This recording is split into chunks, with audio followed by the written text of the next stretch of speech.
Welcome, fellow dreamer. Tonight, we descend beneath the waves to discover the remarkable story of submarines, vessels that transformed humanity's relationship with the ocean depths, from the earliest experiments with diving bells to the sophisticated nuclear-powered ships that glide silently through the deep.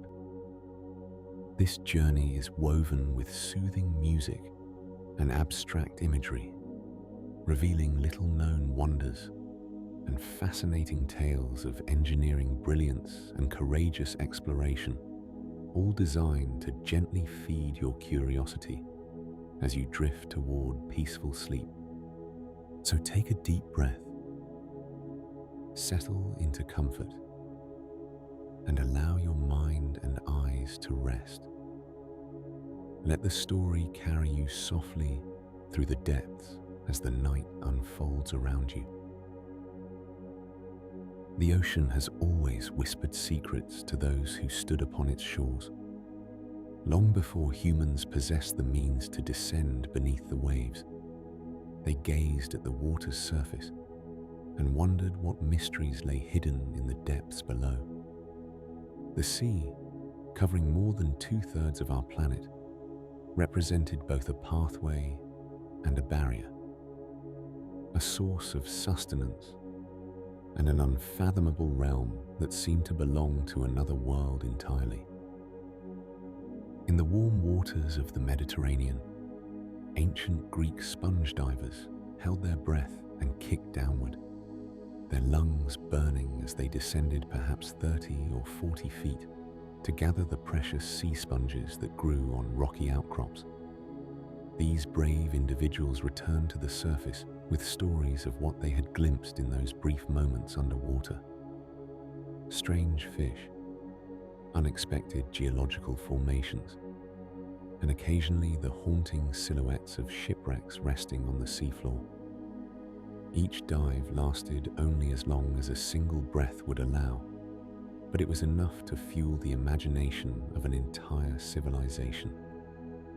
The ancient Greeks wove tales of gods and heroes who could traverse the underwater realm with ease. Poseidon, ruler of the seas, maintained a palace beneath the waves where he commanded the tides and calmed or conjured storms according to his will. These stories reflected a deep human longing, not merely to observe the ocean's surface, but to enter its depths and move through that alien environment as freely as one might walk upon the land. Beyond mythology, practical minds contemplated the advantages that underwater capability might provide. Sunken ships carried cargo that represented enormous wealth, amphoras of wine and oil, precious metals, worked goods destined for distant markets, all resting just beyond reach on the seafloor. The person who could remain underwater long enough to systematically recover such treasures would gain not only riches, but also the gratitude of merchants and ship owners who had suffered losses to storm and accident. Military strategists, too, recognized the potential advantages of underwater approach.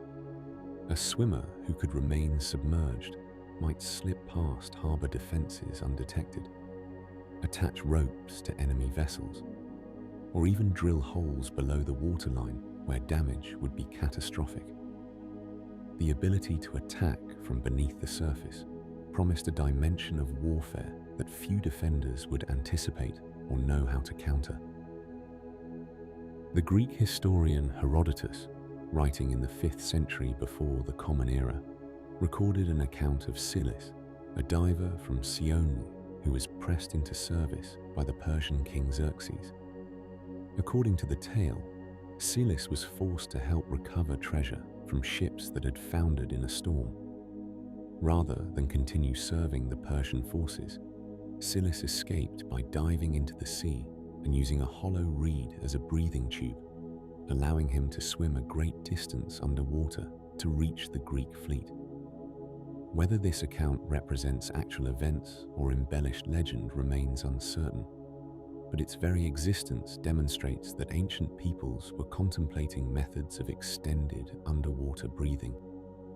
Aristotle, the great philosopher and naturalist, made reference to diving equipment in his writings. He described how divers used devices that allowed them to breathe while submerged, comparing these apparatus to the trunk of an elephant. While Aristotle did not provide detailed technical descriptions, his mention of such equipment indicates that experiments in underwater breathing were occurring in the classical world, that inventive minds were already grappling with the fundamental challenge that would occupy submarine designers for the next 2,000 years: how to supply air to humans in an underwater environment. The Romans, inheriting and expanding upon Greek knowledge, became master engineers who applied practical solutions to concrete problems. They built harbors, bridges, and aqueducts that required underwater construction. Workers needed to place stones, secure pilings, and build foundations beneath the water's surface. While much of this work could be accomplished in shallow water by divers holding their breath, larger projects would have benefited enormously from any device that could extend the time workers could remain submerged. Roman engineers understood the basic principle that would underlie all early diving technology. Air could be trapped in an inverted container and carried beneath the surface, creating a pocket of breathable atmosphere even when surrounded by water. Anyone who has upended a cup and pushed it into a basin of water has observed this phenomenon. The challenge lay in scaling this simple observation into practical equipment that could support human life for meaningful periods of time. In the centuries following the fall of Rome, knowledge became scattered and fragmented, but the dream of underwater exploration persisted in various cultures around the Mediterranean, the Middle East, and Asia.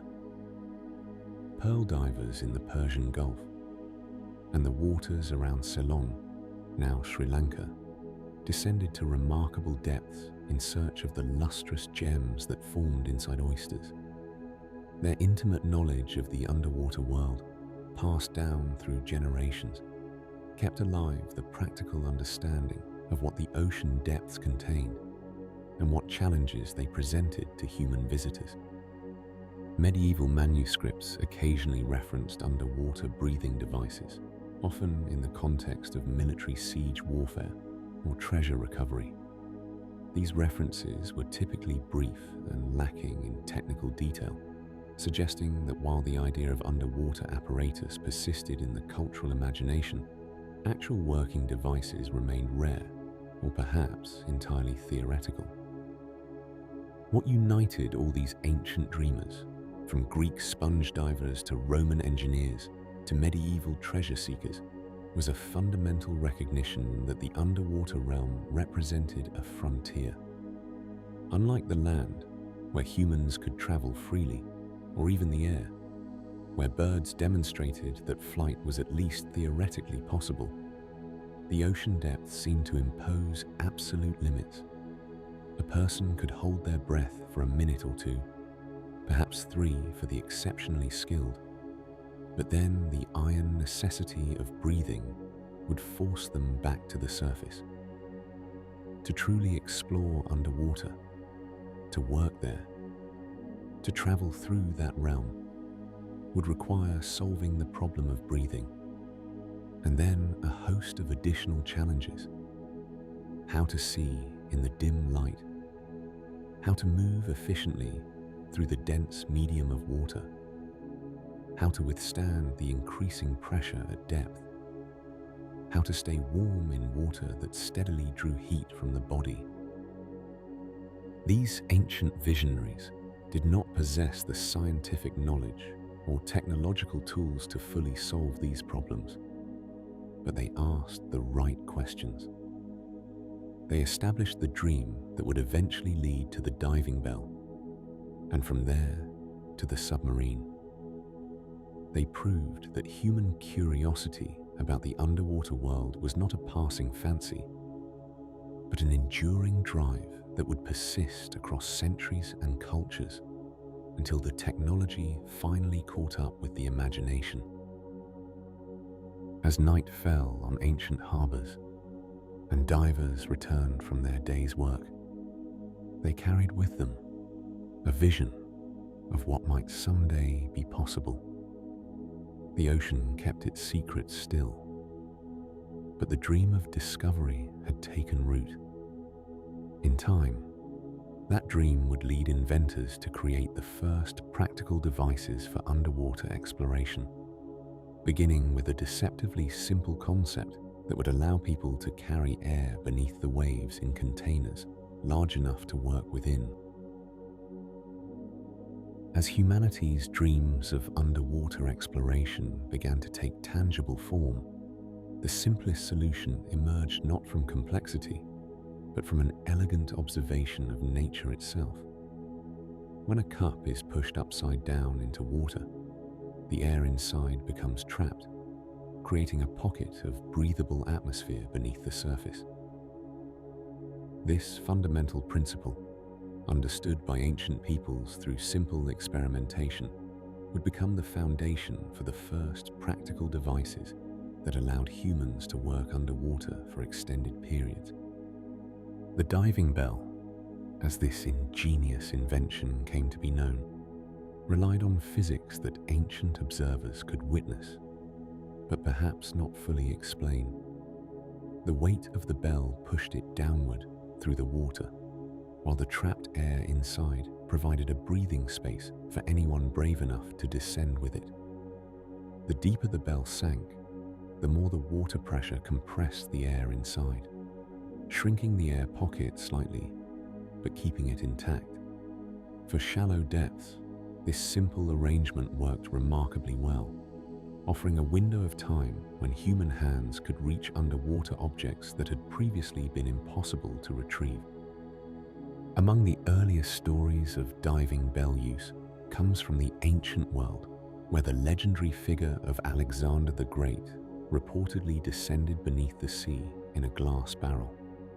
While historians debate the accuracy of this tale, the story itself reveals that people in the ancient Mediterranean world were already imagining and discussing ways to observe the underwater realm safely. Ancient texts mention Alexander's supposed descent to study sea creatures and explore the ocean floor, a narrative that captured imaginations across centuries and cultures, regardless of whether the event actually occurred as described. What we know with greater certainty is that by the time of Aristotle in the 4th century before the Common Era, diving bells were being discussed in written works.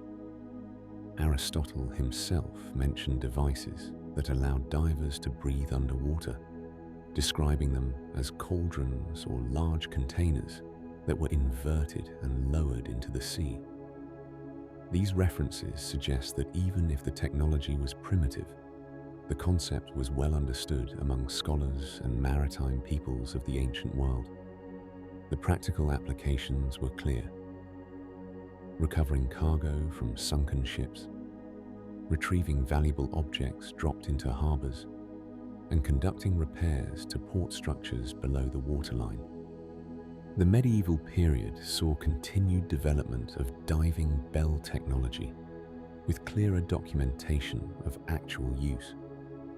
By the 13th and 14th centuries, we find records of diving bells being employed for salvage operations in European waters.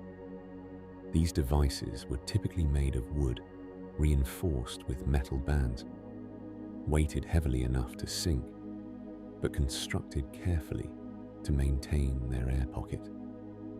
Workers would climb inside before the bell was lowered, often using ropes to communicate with the surface crew through a series of pre-arranged signals. The experience must have been both thrilling and terrifying. As daylight faded and the pressure of the surrounding water made itself felt through subtle changes in breathing and the creaking of the wooden structure. The amount of time a person could remain underwater in these early diving bells was strictly limited by the volume of air trapped inside. As the occupant breathed, oxygen was gradually depleted and replaced with exhaled carbon dioxide. Depending on the size of the bell and the number of people inside, useful working time might range from just a few minutes to perhaps a quarter of an hour.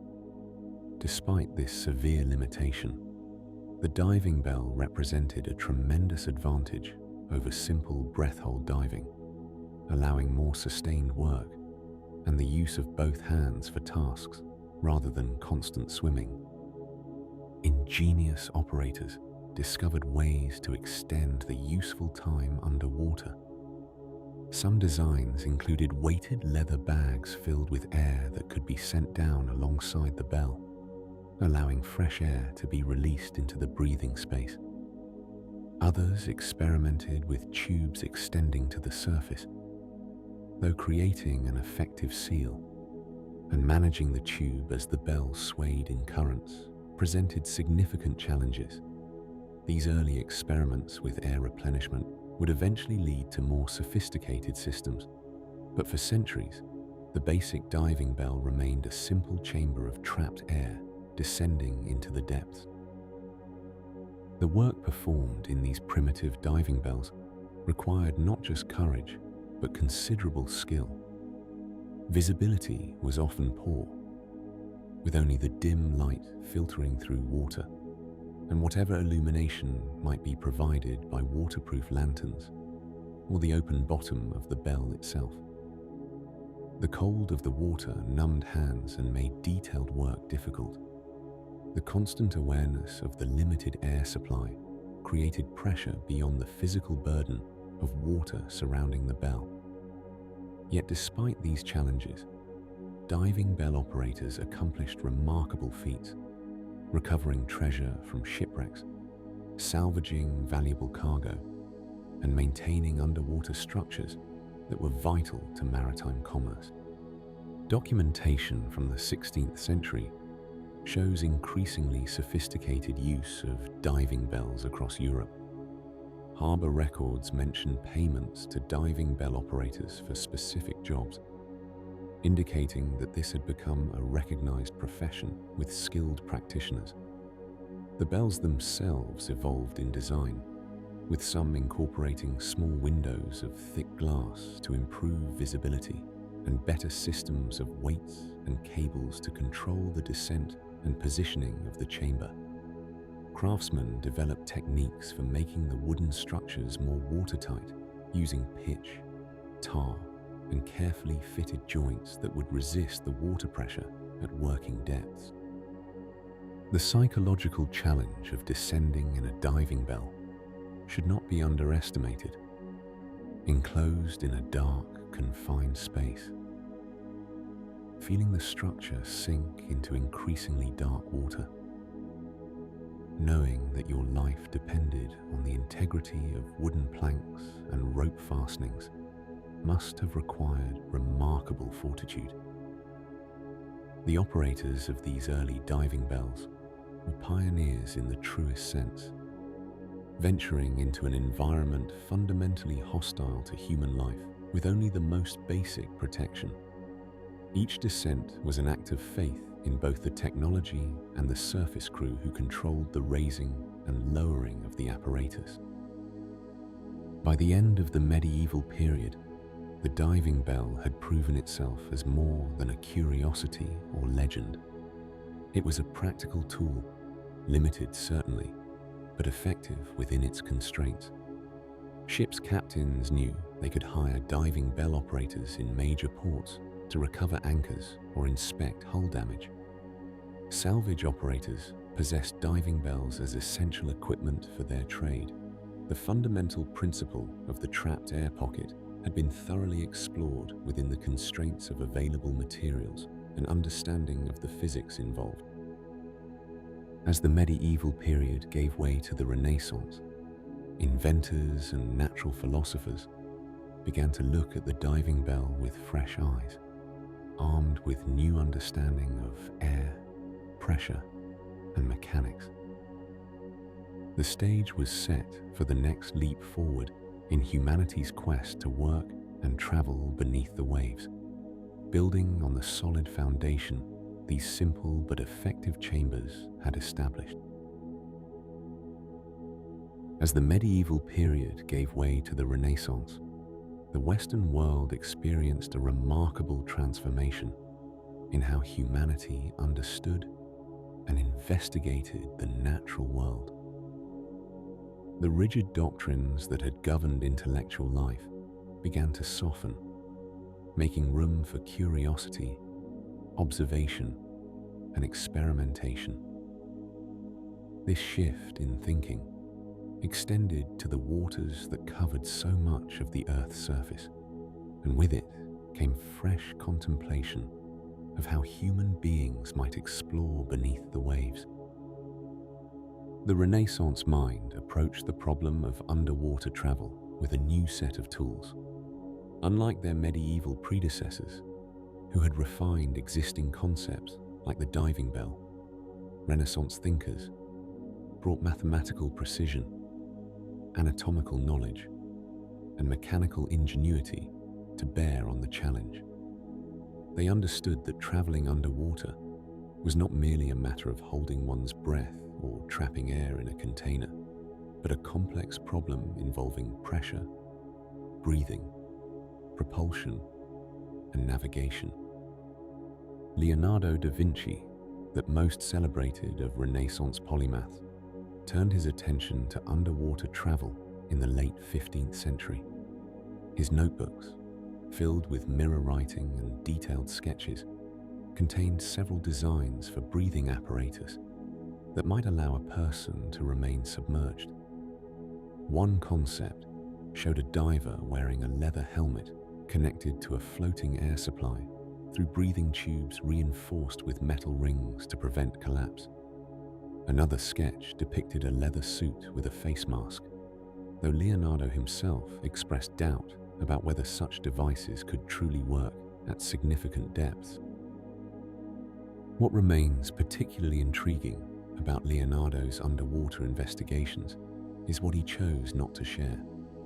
In his notebooks, he wrote cryptically about methods for remaining underwater that he deliberately would not publish, fearing they might be used for destructive purposes in warfare.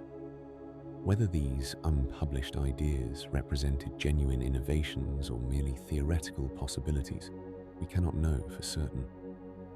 What we do know is that Leonardo grasped both the potential and the danger of underwater technology in ways that would prove remarkably prescient. The Renaissance fascination with underwater travel extended beyond military applications. As European nations launched ambitious voyages of exploration and established far-flung trade routes, the waters of the world became highways of commerce. Ships laden with valuable cargo crossed dangerous seas, and inevitably, many sank. The economic motivation to recover these treasures drove inventors to imagine better ways of working underwater, methods that might surpass the limitations of the traditional diving bell.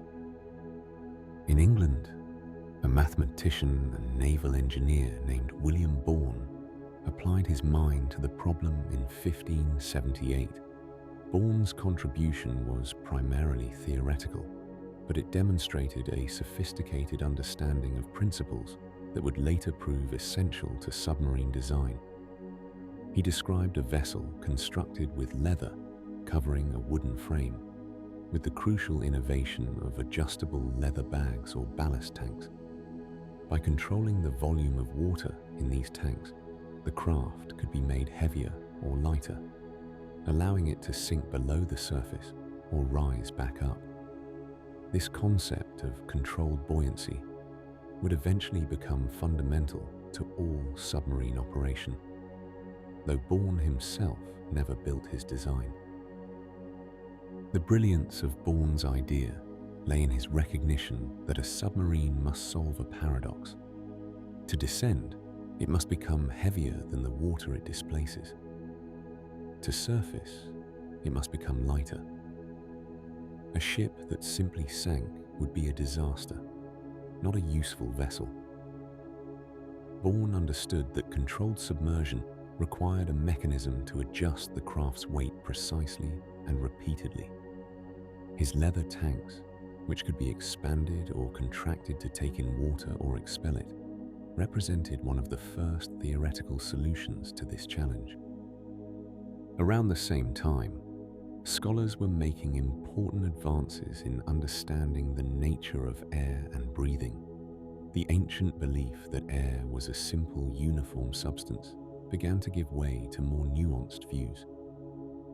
Experimenters noted that air in a sealed container could only support life for a limited time, though they did not yet understand why. They observed that candles extinguished in sealed spaces, and that animals placed in such containers would eventually perish. These observations, though the underlying chemistry remained mysterious, informed the thinking of those who imagined sealed vessels traveling underwater. The question of propulsion vexed Renaissance submarine theorists as much as any other aspect of the problem. Moving through water required force, and generating that force inside a sealed, submerged vessel presented obvious difficulties. One could not row a fully submerged craft in the traditional manner. Sails were useless beneath the waves.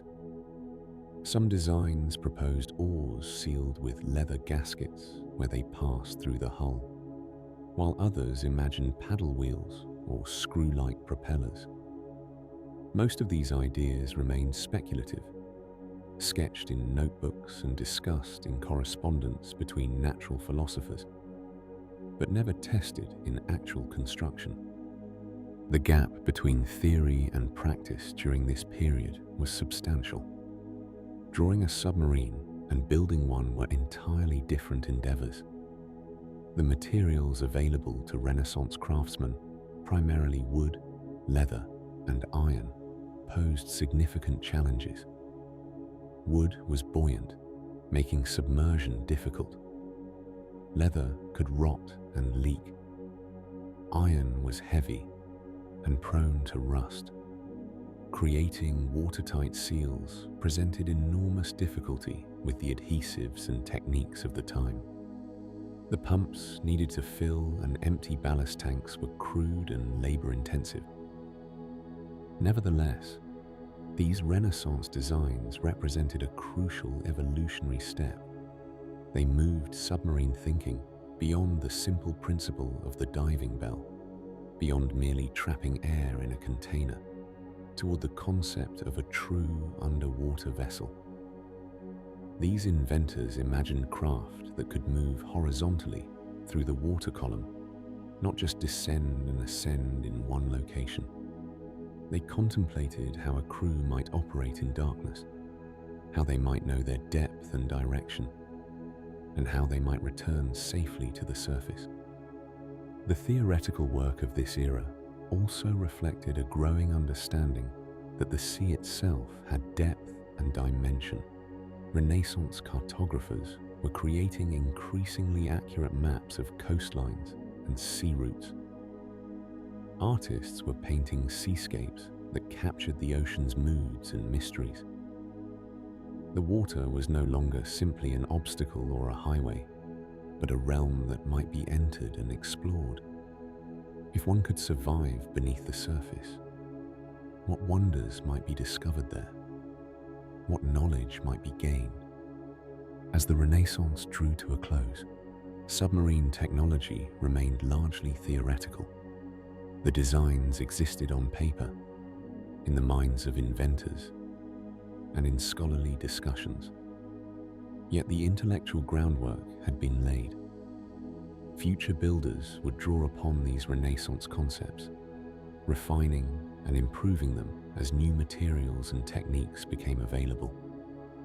The journey from idea to reality would require the work of practical craftsmen, willing to risk their lives testing whether these beautiful drawings could actually function in the unforgiving environment beneath the waves.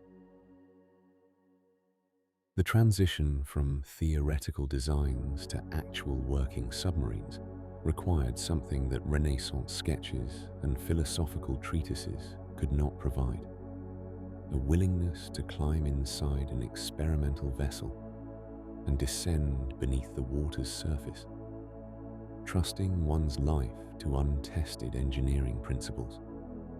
As the 17th century dawned, this particular kind of courage began to emerge among inventors who were ready to move beyond drawings and construct real submersible craft.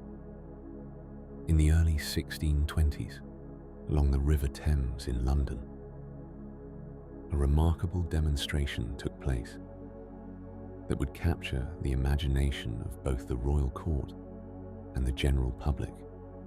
A Dutch inventor named Cornelis Drebbel, who had established himself in England as a talented maker of instruments and curiosities, had built what many historians consider the first navigable submarine. Drebbel's vessel was not made of metal or wood in the traditional sense, but rather consisted of a wooden frame covered in greased leather. This waterproof covering kept the Thames water from seeping inside while the craft submerged beneath the surface. The design drew upon the diving bell principle that had been refined over centuries, but Drebbel's innovation was adding propulsion to the concept. His submarine could move horizontally through the water rather than simply hanging beneath the surface. The vessel accommodated several oarsmen who sat inside, working oars that protruded through the leather hull. Drebbel had sealed these oar openings with tight leather flaps that allowed the oars to move while preventing water from flooding the interior. The craft could submerge to depths of perhaps 12 to 15 feet and travel beneath the surface for distances that contemporary accounts describe as several miles, though the exact measurements remain debated by historians. What made Drebbel's demonstrations particularly impressive was not just that the vessel could submerge, but that the crew could remain underwater for extended periods. Various accounts from the time suggest durations of up to 3 hours, though we must approach such claims with appropriate historical caution. The exact method Drebbel used to refresh the air inside his leather-covered submarine has been lost to history, creating one of the more intriguing mysteries of early submarine development. Some contemporary accounts mention that he carried some form of chemical preparation that could somehow replenish the air, possibly an early form of oxygen generation, but the precise formula and mechanism remain unknown. King James VI himself is reported to have witnessed at least one demonstration of Drebbel's submarine, and some accounts even suggest the monarch may have taken a brief journey beneath the Thames in the vessel, though this detail remains historically uncertain. Regardless of whether royalty ventured aboard, the demonstrations created considerable interest in the possibility of underwater navigation. Here was proof that humans could indeed travel beneath the surface in a controlled manner, steering a course rather than simply descending and ascending in a fixed location. Despite the apparent success of Drebbel's demonstrations, his invention did not lead to immediate widespread adoption or further development. The submarine remained a curiosity, an impressive achievement of individual ingenuity that did not find practical application in the maritime world of the early 17th century. After Drebbel's death, his submarine design seems to have faded from active development, existing primarily as a remarkable footnote in the historical record. Other inventors across Europe continued to experiment with submersible designs throughout the 17th century, though documentation becomes sparse and reliability uncertain for many of these efforts. In France, an inventor named de Sonne constructed a submarine in Rotterdam in 1653, though accounts of its success vary considerably. His vessel was larger than Drebel's craft, reportedly about 70 feet in length, and featured an internal paddle wheel mechanism intended to drive it forward. However, the mechanical advantage of the paddle wheel apparently proved insufficient to actually move the vessel through the water when submerged, leaving this ambitious project as a demonstration of the gap between theoretical design and practical execution. The challenge these early inventors faced was not simply one of keeping water out, though that remained critically important. They also struggled with the fundamental question of how to generate enough force to move through the water when submerged. Water is far denser than air, creating resistance that requires substantial power to overcome. Human muscle power, while sufficient for rowing a boat on the surface, becomes much less effective when trying to propel a submerged vessel through the surrounding water pressure. The oarsmen in these early submarines exhausted themselves quickly, limiting how far and how long these craft could travel. By the early 18th century, additional attempts at submarine construction appeared in various locations. In 1747, an unknown craftsman reportedly demonstrated a submarine in the Neva River in Russia, though details about this vessel remain scarce.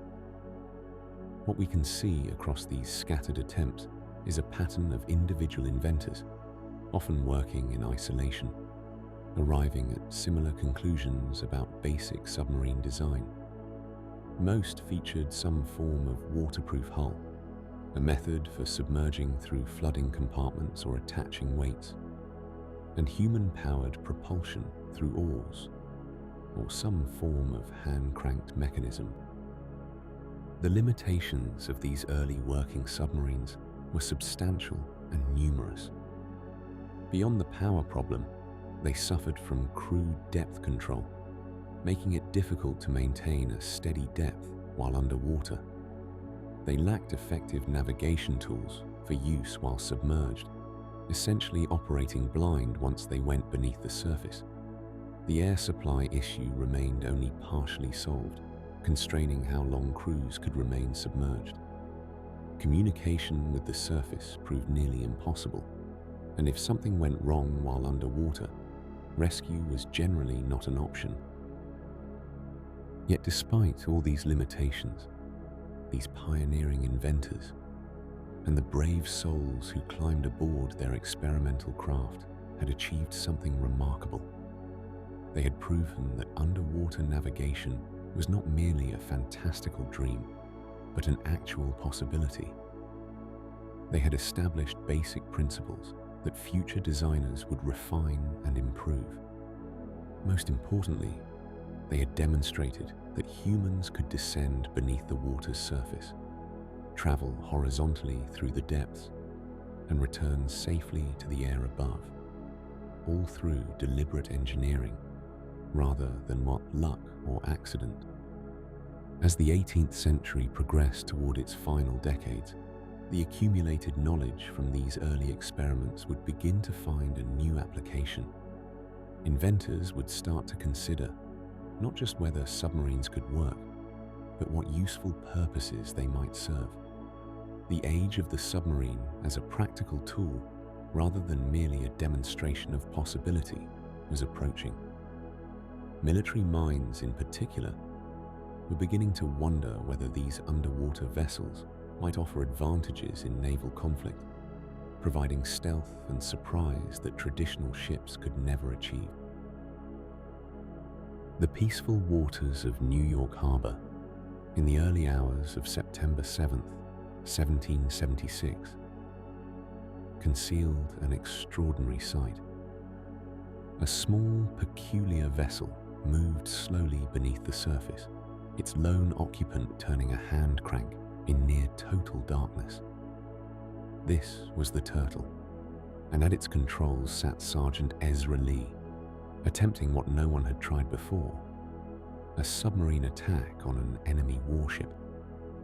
The story of how submarines entered warfare begins not with grand naval strategy, but with a determined Yale graduate named David Bushnell. Born in Connecticut in 1740, Bushnell possessed the kind of inventive mind that saw possibilities where others saw only problems.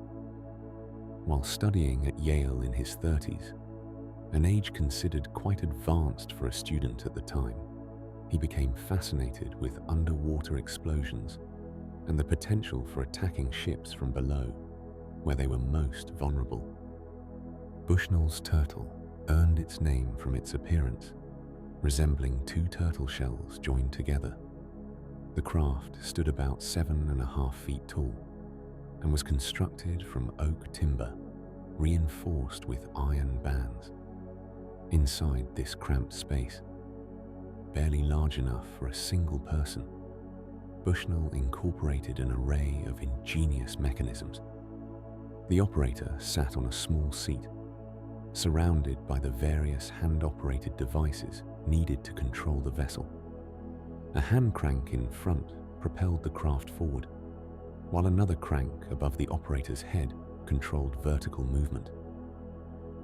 Two small brass tubes allowed fresh air to enter when the vessel floated at the surface, and a depth gauge made from a piece of cork in a glass tube showed how deep the craft had descended. The true innovation of the Turtle lay in its ballast system. Bushnell understood what those earlier inventors had learned, that controlling depth required the ability to change the vessel's weight.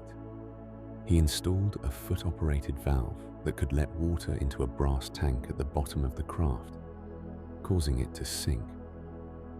A hand pump allowed the operator to force this water back out, lightening the vessel so it would rise. This simple but effective system gave the Turtle controlled vertical movement, though operating it while simultaneously cranking for propulsion and steering demanded tremendous physical effort from the lone occupant. The weapon Bushnell designed for his craft was equally inventive. A large screw attached to the top of the Turtle could, in theory, be driven into the wooden hull of an enemy ship. Once secured, the operator would detach a container holding 150 pounds of gunpowder, connected to a timing mechanism. The submarine would then retreat, and after a preset interval, the explosive would detonate against the ship's hull. When the Revolutionary War brought British warships to American waters, Bushnell saw his opportunity to put theory into practice. General George Washington himself took interest in the project, though many military leaders remained skeptical that such a strange contraption could achieve anything meaningful. The British fleet, anchored in New York Harbor with ships blockading the city, presented an enticing target. Bushnell initially planned to operate the Turtle himself, but illness prevented him from making the attempt. His brother volunteered, but also fell ill before the mission could proceed. Finally, Sergeant Ezra Lee, a brave volunteer from Connecticut, agreed to pilot the craft into combat. After limited training in Long Island Sound, Lee embarked on his historic mission under cover of darkness. The target was HMS Eagle, a 64-gun ship of the line serving as flagship for Admiral Richard Howe. Lee submerged the Turtle and, straining at the cranks in the stuffy darkness, slowly approached the massive warship. The physical demands were extraordinary, each turn of the propulsion crank moving the vessel forward only slightly, while maintaining proper depth required constant attention to the ballast tank and vertical propeller. Phosphorescent markings inside the craft provided barely enough light to read the instruments. After exhausting effort, Lee maneuvered the turtle beneath the Eagle's hull. But here, Bushnell's plan encountered an unexpected obstacle. When Lee attempted to screw the explosive attachment into the ship's bottom, he found he could not penetrate the wood. Whether he had struck an iron reinforcing plate, a support beam, or simply could not generate enough force while managing all the other controls remains uncertain. Historical accounts differ, and Lee's own descriptions varied in later years. After several attempts in different positions beneath the hull, all unsuccessful, Lee found himself exhausted and running short of air. Dawn was approaching, and the tide had begun to shift. He made the difficult decision to abandon the mission and retreat. As he surfaced and attempted to navigate away from the British fleet, sailors on one of the ships spotted the strange craft. A boat was launched to investigate. In desperation, Lee released the detached explosive charge, hoping it might drift away and at least create a diversion. The timing mechanism continued its countdown, and the charge detonated in the harbor some distance from the ships, sending up a tremendous waterspout that startled the British sailors. While the explosion caused no damage, it did persuade the investigating boat to break off their pursuit, and Lee managed to return safely to friendly shores. Though the attack failed in its objective, the turtle had demonstrated that a submarine could approach an enemy vessel undetected and maneuver into an attack position. The concept had proven more viable than many skeptics had believed possible. Bushnell attempted additional missions with the turtle, but none came as close to success as that first attempt against the Eagle. Across the Atlantic and several decades later, another inventor pursued the military submarine with greater resources and more refined designs. Robert Fulton, the American engineer who would later gain fame for his steamboat development, became interested in submarine warfare in the 1790s. Unlike Bushnell, who worked in wartime urgency with limited means, Fulton had time to develop his ideas and, for a period, support from the French government. Fulton's submarine, which he named Nautilus in homage to the chambered Nautilus sea creature, represented a significant advance in submarine design. Built in France between 1798 and 1800, it measured about 21 feet in length and could accommodate a crew of 3. The vessel featured a copper-covered iron frame with a more hydrodynamic shape than the turtle's vertical design. For propulsion on the surface, Fulton equipped the Nautilus with a collapsible sail, while submerged operation relied on a hand-cranked propeller. The Nautilus incorporated improvements in ballast control and demonstrated that a submarine could remain submerged for several hours while carrying multiple crew members. Fulton tested the vessel in the Seine River and later in the harbor at Brest, successfully remaining underwater with his crew for extended periods and proving the craft could navigate effectively beneath the surface. Despite these technical successes, Fulton struggled to convince military leaders of submarines' value. The French government initially showed interest, but ultimately decided against pursuing submarine warfare. Fulton then approached the British, traditional enemies of France, with similar results. Naval officers of the era, accustomed to the established doctrines of surface warfare, found the idea of underwater combat ungentlemanly and potentially too effective, threatening the very naval superiority upon which Britain's power rested. These early attempts to introduce submarines into warfare revealed a persistent challenge that would continue for decades. The technology advanced faster than military thinking could adapt.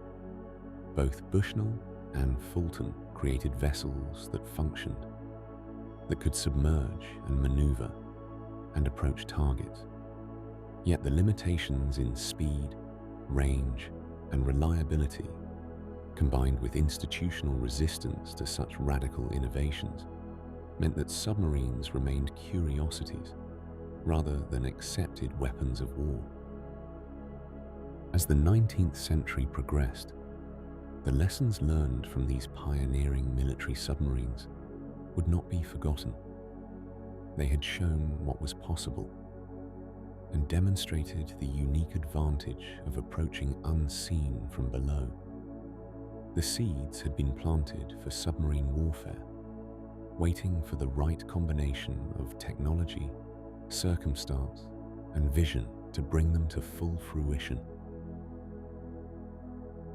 The decades following Robert Fulton's demonstrations had seen submarine technology advance in small increments, with inventors across Europe and America tinkering with designs in workshops and dockyards.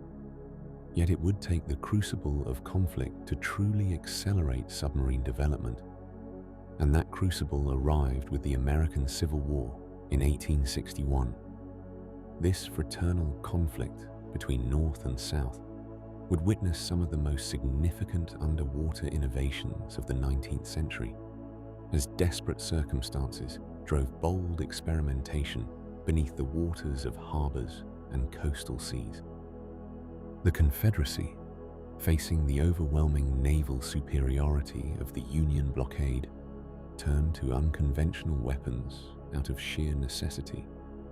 With limited shipbuilding resources and few established naval yards, Southern engineers and inventors looked to underwater vessels as a means of breaking the stranglehold that Northern warships maintained around Southern ports. Cities like Charleston, Mobile, and New Orleans found themselves effectively sealed off from maritime trade, their economies suffocating under the weight of Union naval power.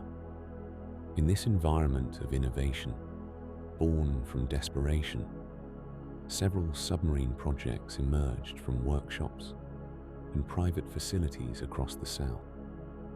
Among the earliest Confederate attempts was a vessel built in New Orleans by James McClintock and Baxter Watson, men whose names would become inseparably linked with Civil War submarine development. Their first craft, called the Pioneer, measured about 30 feet long and was built from riveted iron plates. The vessel used a hand-cranked propeller for propulsion, requiring several men inside to turn the mechanism that drove it through the water.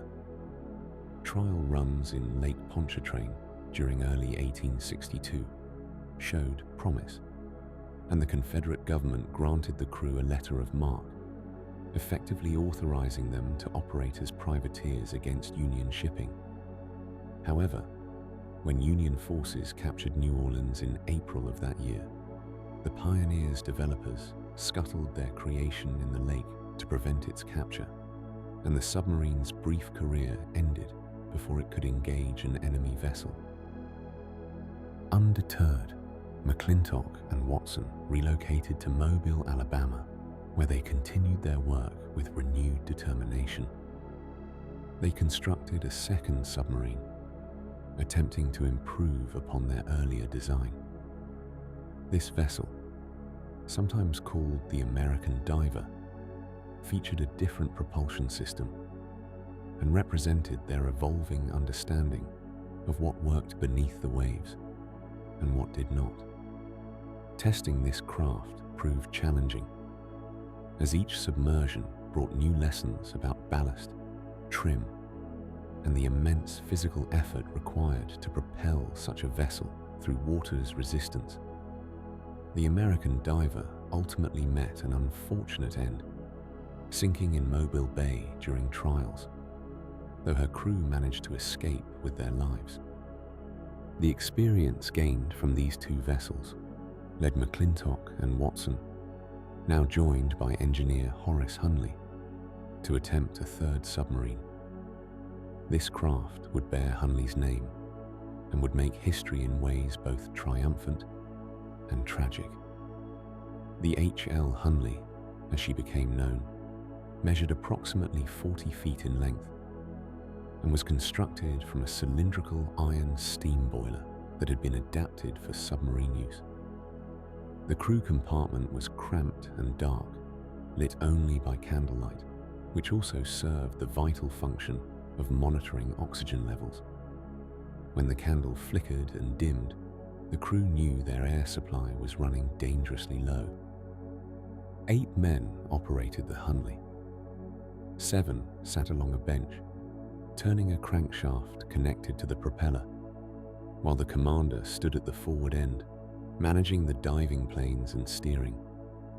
The physical exertion required to move the submarine through water was extraordinary, and the heat inside the iron hull, especially in the warm waters off the southern coast, made conditions nearly unbearable during operations.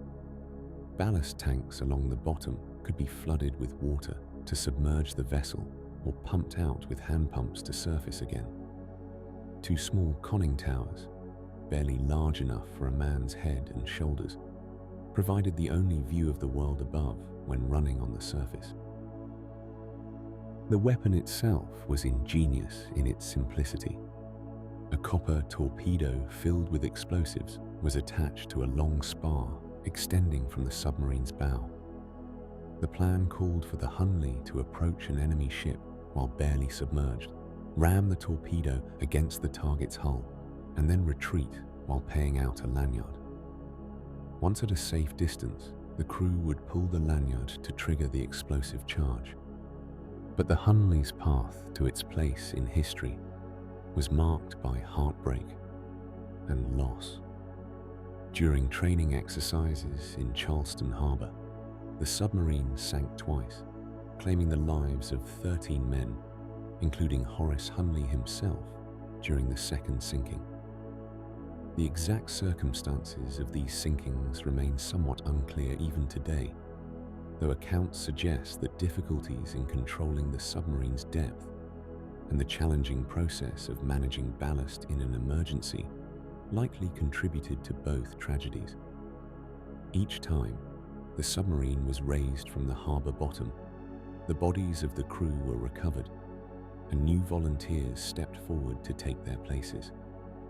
The courage required to enter that cramped iron cylinder, knowing the fate of previous crews, speaks to the dedication these men felt to their cause. On the clear, cold evening of February 17th, 1864, the Hunley set out from Charleston on what would be her final mission. Under the command of Lieutenant George Dixon, the submarine approached the USS Housatonic, a Union sloop of war maintaining the blockade outside Charleston Harbor. The Housatonic's lookout spotted something unusual in the water and raised the alarm. But the Union ship could not maneuver quickly enough to avoid the strange craft approaching barely above the waterline. The Hunley struck her target. The torpedo detonated against the Housatonic's hull, and within minutes, the Union warship settled to the bottom in the shallow coastal waters, taking 5 of her crew with her. The Hunley had achieved what no submarine had accomplished before. She had sunk an enemy warship in combat. Yet this triumph came at a terrible cost. The Confederate submarine never returned to Charleston. She vanished that night, taking Lieutenant Dixon and his entire crew of 7 men with her. The submarine lay undiscovered on the ocean floor for over a century, finally located in 1995 and raised in 2000, her hull remarkably well preserved in the sediment. The remains of her final crew were recovered and laid to rest with military honors, closing a chapter that had remained open for more than 130 years. The Union had conducted its own submarine experiments during the war, though none achieved the success or notoriety of the Hunley. The French-born engineer Brutus de Villeroi designed a vessel called the Alligator, which the United States Navy commissioned in 1862.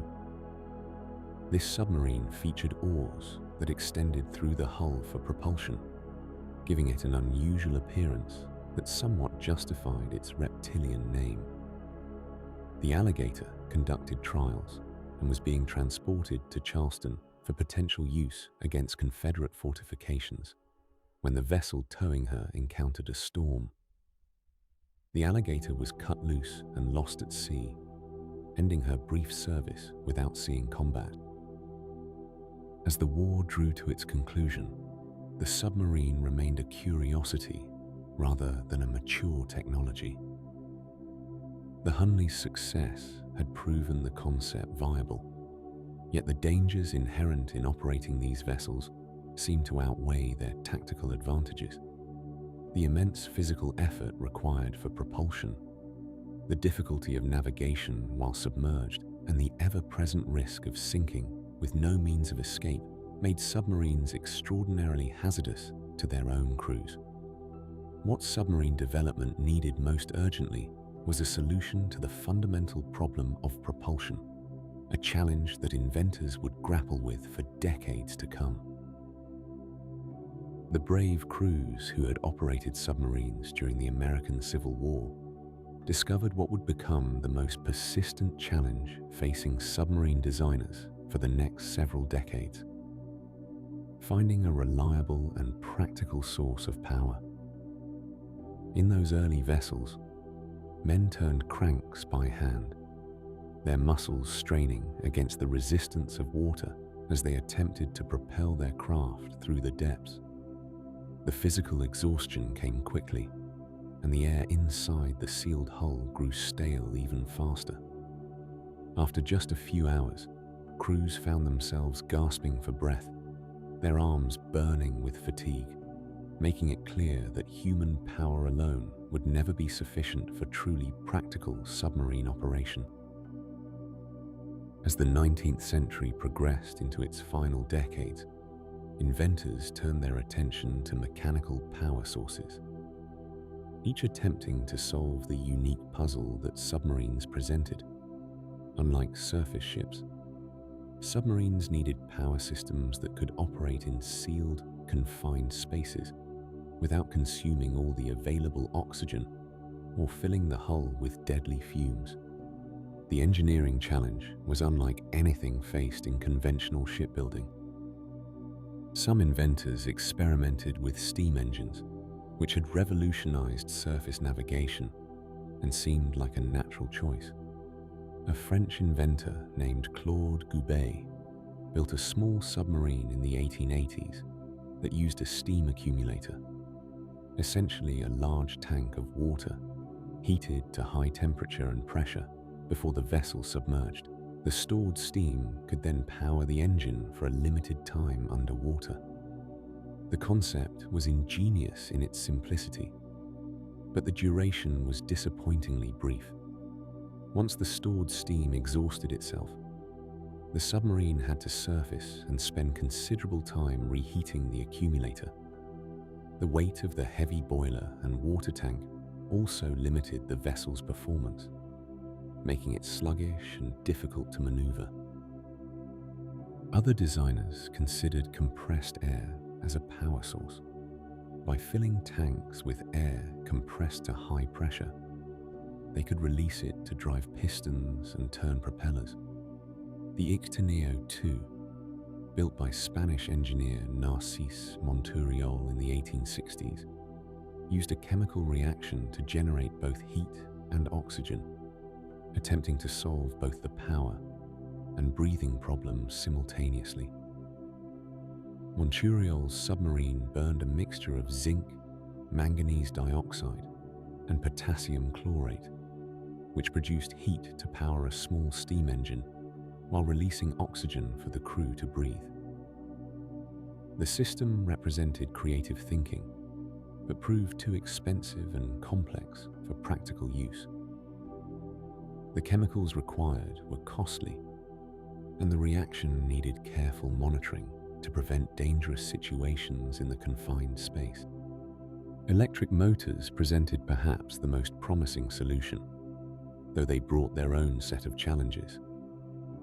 By the 1880s, electric motors had become increasingly reliable and efficient. They operated silently, produced no fumes, and could be controlled with precision. The difficulty lay in storing enough electrical energy to power a submarine for useful periods. Battery technology of the era was heavy, bulky, and provided limited capacity compared to the weight it added to the vessel. Several inventors pursued electric propulsion despite these limitations. The French Navy commissioned Gustave Zédé to develop an all-electric submarine in the 1880s. His vessel, also named Gymnote after an earlier design, used batteries to power its electric motor, both on the surface and underwater. The submarine achieved some success in trials, demonstrating smooth, quiet operation and good underwater handling. However, the batteries required many hours to recharge, limiting operational flexibility. The vessel could travel underwater for only a few hours before needing to surface and connect to shore power for recharging. In England, two clergymen with a passion for engineering made their own contributions to solving the power problem. Reverend George Garrett designed submarines in the 1870s and 1880s that used various power systems. His Resurgam, built in 1879, employed a steam engine that was fired up on the surface before submerging. The crew would then close the firebox and use the remaining heat and steam pressure to power the vessel underwater, similar to the French accumulator concept. Garrett's submarine successfully made several trips along the English coast, though it ultimately sank while being towed during bad weather. The loss was unfortunate, but the vessel had demonstrated that mechanical power could work in submarine applications, at least for limited periods. Swedish inventor Thorsten Nordenfelt partnered with Garrett to produce several submarines in the 1880s that combined different power systems. These vessels used steam engines for surface travel and stored steam for brief underwater excursions. While the Nordenfelt submarines represented the most sophisticated designs of their time, with pressure gauges, depth controls, and other refinements, they still could not remain submerged for extended periods. The fundamental limitation remained. No single power source of the era could provide enough energy for long-duration underwater operation while meeting all the safety requirements of a sealed, inhabited space. The breakthrough that would enable practical submarines came from combining different power sources for different situations.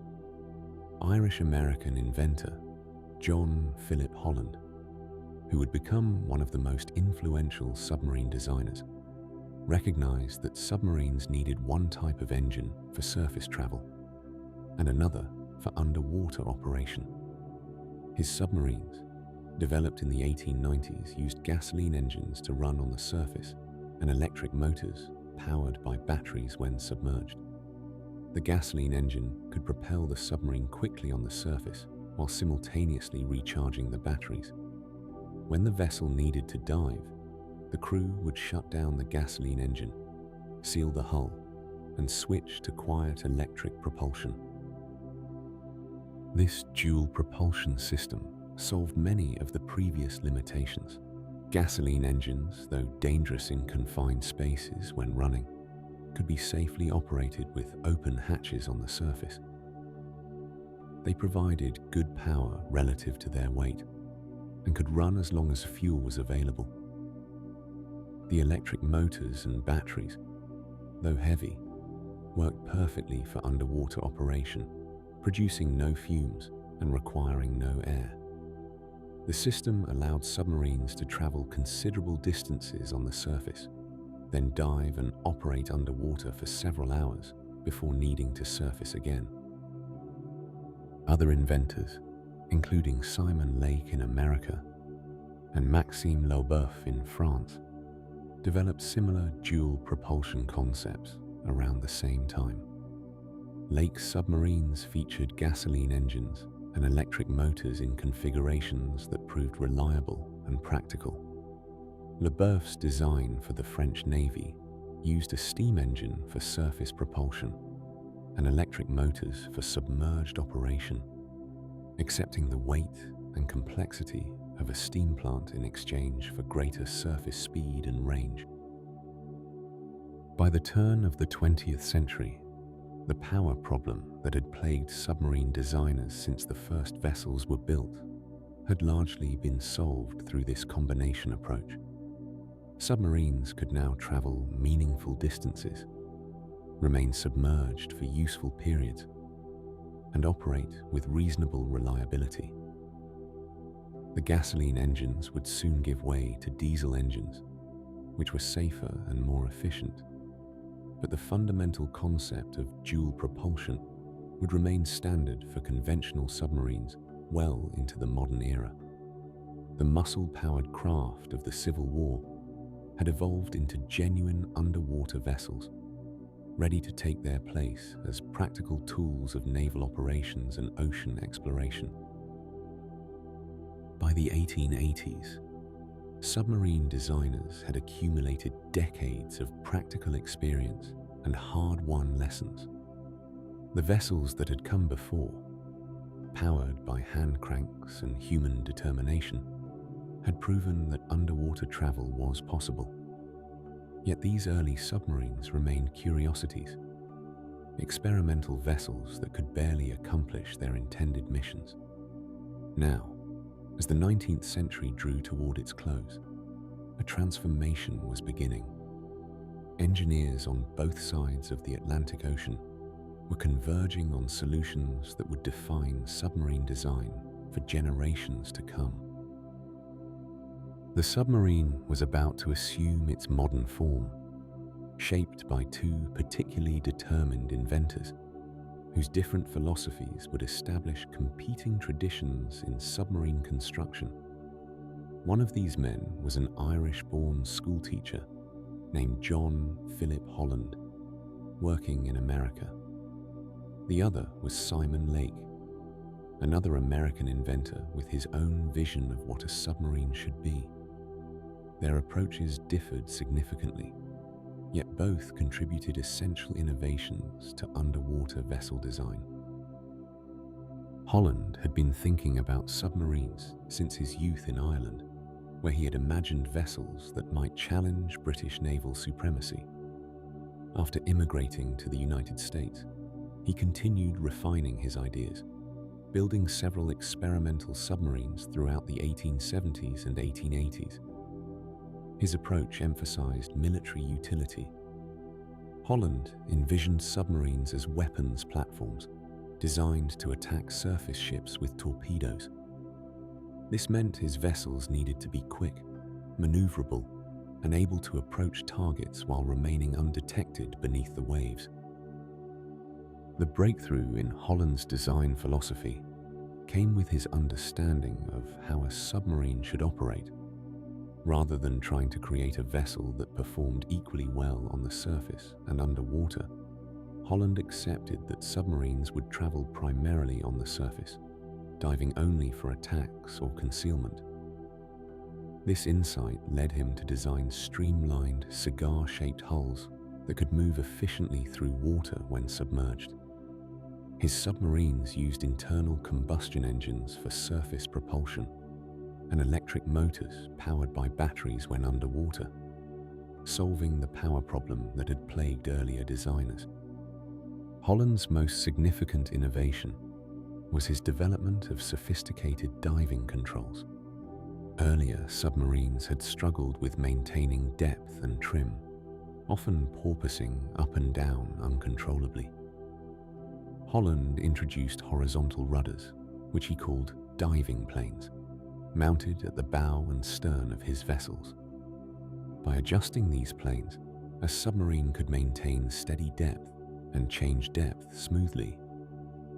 Combined with properly balanced ballast tanks, this system gave submarine commanders precise control over their vessel's position in the water column.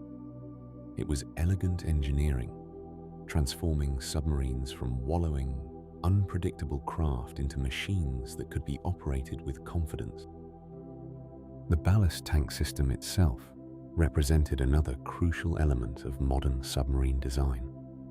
Holland's vessels featured tanks built into the hull that could be flooded with seawater to make the submarine heavy enough to sink, or blown empty with compressed air to restore buoyancy for surfacing. This was not entirely new, as earlier submarines had used similar principles, but Holland refined the arrangement and control mechanisms, making the process reliable and reversible. His submarines could dive and surface multiple times without difficulty, an essential capability for military operations. Meanwhile, Simon Lake was developing submarines based on different assumptions. Lake imagined submarines primarily as underwater exploration and salvage vessels rather than weapons. His designs reflected this alternative vision, featuring flat bottoms that allowed submarines to rest on the seafloor, wheels for traveling along the bottom, and airlocks through which divers could exit and enter while the submarine remained submerged. Lake's vessels were more like underwater work platforms, designed for stability and sustained operations in one location rather than speed and stealth. Lake's submarines introduced the concept of even keel operation, where the vessel maintained a level attitude rather than angling down when diving or up when surfacing. This required a more sophisticated ballast system with multiple tanks, but it made the submarine more stable and easier to work from. Lake also pioneered the use of periscopes for underwater observation, fitting his vessels with these devices before they became standard equipment. His submarines tended to have more spacious interiors and better amenities for the crew, reflecting their intended use for extended underwater operations. The competition between Holland and Lake was not merely theoretical. Both men built working submarines and sought government contracts. Holland's designs found favor with naval authorities in multiple countries, including the United States, Britain, and Japan. In 1900, the United States Navy purchased its first submarine, USS Holland, launching a new era in naval warfare. The vessel was small by later standards, just over 50 feet long, but it incorporated all the essential elements that would characterize submarines for the next half-century. Lake's submarines, despite their innovations, found less immediate military application. However, his emphasis on crew comfort, his development of periscope technology, and his even-keel diving systems influenced subsequent submarine design. Many features that Lake pioneered eventually became standard in military submarines, as designers recognized that crews needed livable conditions for extended patrols. During this same period, European inventors were also advancing submarine technology. In France, engineer Maxime Laubeuf designed submarines with double hulls, where an outer hull provided streamlined shape and housed ballast tanks, while an inner pressure hull protected the crew and equipment. This configuration offered significant advantages, including better reserve buoyancy, more protected ballast systems, and improved survivability if the outer hull was damaged. The double hull design became standard for many submarine navies, though it competed with the single hull approach favored by Holland and later American designers. By the early 1900s, the essential architecture of modern submarines had crystallized. These vessels featured watertight pressure hulls capable of withstanding depth pressure, ballast tanks for controlled diving and surfacing, diving planes for depth control, dual propulsion systems for surface and submerged operation, and periscopes for underwater observation. They were no longer experimental oddities, but practical vessels that could perform useful missions. Navies around the world began ordering submarines, and specialized shipyards developed expertise in their construction. The emergence of standardized submarine design represented the maturation of decades of experimentation.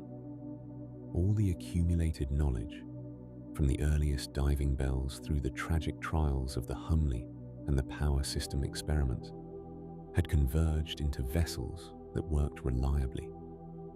Submarines were ready to assume their role as instruments of naval power. Though few people yet understood just how profoundly these underwater vessels would influence maritime affairs in the century ahead, the dreamers and tinkerers had succeeded. The submarine had arrived, and the ocean depths would never be quite the same again. As the basic forms of practical submarines were taking shape in workshops and shipyards around the world, something remarkable was happening in the realm of imagination. In 1870, a French science fiction writer named Jules Verne published a novel that would change how the entire world thought about underwater travel. The book was called 20,000 Leagues Under the Sea, and at its heart was a submarine unlike anything that actually existed at the time, the Nautilus. Jules Verne had always been fascinated by the possibilities of technology. He spent countless hours researching scientific developments and engineering principles, then extrapolating what might become possible in the future. When he turned his attention to submarines, he didn't simply imagine a vessel that could sink beneath the waves. He envisioned a magnificent ship that could traverse the world's oceans in comfort and style, powered by mysterious electrical forces, capable of diving to tremendous depths and staying submerged for months at a time. The Nautilus of Verne's imagination was enormous compared to the cramped, primitive submarines that actually existed in 1870. He described it as being 70 meters long and 8 meters wide, with a cigar-shaped hull that could slice through the water efficiently. The vessel had a double hull for strength and safety, with the space between the hulls filled with water when diving, and emptied with compressed air when surfacing. These were principles that some inventors were just beginning to understand, but Verne presented them with such confidence and detail that readers believed such a craft must surely be possible. What made Verne's Nautilus particularly inspiring was not just its size and capabilities, but the life he imagined aboard it. The submarine in his novel contained a grand salon with a library, a museum of ocean specimens, and large windows that allowed passengers to observe the underwater world in comfort. There were staterooms with proper beds, a dining room where elaborate meals were served, and even an organ for musical entertainment. While real submarines of the era were dark, cramped tubes where men cranked handles in near darkness, Verne's vision suggested that underwater travel could be civilized, even luxurious. The power source of the fictional Nautilus captured imaginations perhaps more than any other aspect. Verne's mysterious Captain Nemo spoke of harnessing electricity from seawater itself, describing batteries of tremendous capacity that could propel the vessel at speeds no real submarine could achieve. In an era when most submarines still relied on human muscle power or temperamental steam engines, this vision of clean, powerful electrical propulsion seemed almost magical. Yet Verne grounded his fantasy in just enough real science that engineers reading the book began to wonder if something like it might actually work. The novel's influence spread rapidly across Europe and America. Young men who read about the Nautilus's adventures began studying engineering with submarines in mind. Naval officers who had dismissed submarines as impractical toys found themselves reconsidering. If a vessel like the Nautilus were possible, even in simplified form, it would revolutionize naval warfare and ocean exploration. Verne had done something remarkable. He had made submarines exciting. Several of the engineers who would go on to design successful submarines in the late 19th and early 20th centuries later acknowledged reading Verne as young men. Simon Lake, one of America's pioneering submarine designers, was particularly influenced by the novel. He recalled how the vivid descriptions of underwater exploration fired his imagination and made him determined to create vessels that could actually do some of the things Verne described. Lake's submarines would later include features like diving chambers that allowed divers to exit and explore the ocean floor, a concept that seemed to come straight from the pages of 20,000 Leagues. The public enthusiasm generated by Verne's novel created a more favorable climate for submarine development. Investors became more willing to fund submarine experiments. Newspapers covered submarine trials with excitement rather than skepticism. Naval ministries in various countries began taking submarine proposals more seriously, partly because the public was now interested in these vessels. In this way, a work of fiction actually accelerated real technological development. Verne's attention to technical detail, even when speculative, raised the standards for submarine design. He described systems for air renewal using chemical processes to release oxygen and absorb carbon dioxide. He wrote about how ballast tanks worked, how diving planes controlled depth, and how the hull needed to resist enormous pressure. Real engineers found themselves trying to match or exceed what Verne had imagined, using his novel almost as a specification document for what a proper submarine should accomplish. The Nautilus also popularized the idea of submarines as vessels of exploration rather than just weapons of war. While military applications had driven much early submarine development, Verne's novel emphasized scientific discovery and the wonders of the deep ocean. Captain Nemo collected specimens, observed marine life, and explored underwater ruins and geological formations. This vision inspired the development of research submarines that would come later, vessels designed not to sink ships, but to expand human knowledge of the ocean environment. Interestingly, when submarines finally began to approach some of the capabilities Verne had imagined, designers often referenced the novel directly. When the United States Navy launched its first nuclear-powered submarine in 1954, it was named USS Nautilus in direct homage to Verne's fictional vessel. That submarine, powered by a nuclear reactor rather than mysterious batteries, could indeed stay submerged for months and travel vast distances underwater, finally achieving what Verne had dreamed of nearly a century earlier. The influence of 20,000 Leagues Under the Sea extended beyond engineering into popular culture, where it kept submarines in the public consciousness through countless editions, translations, and adaptations.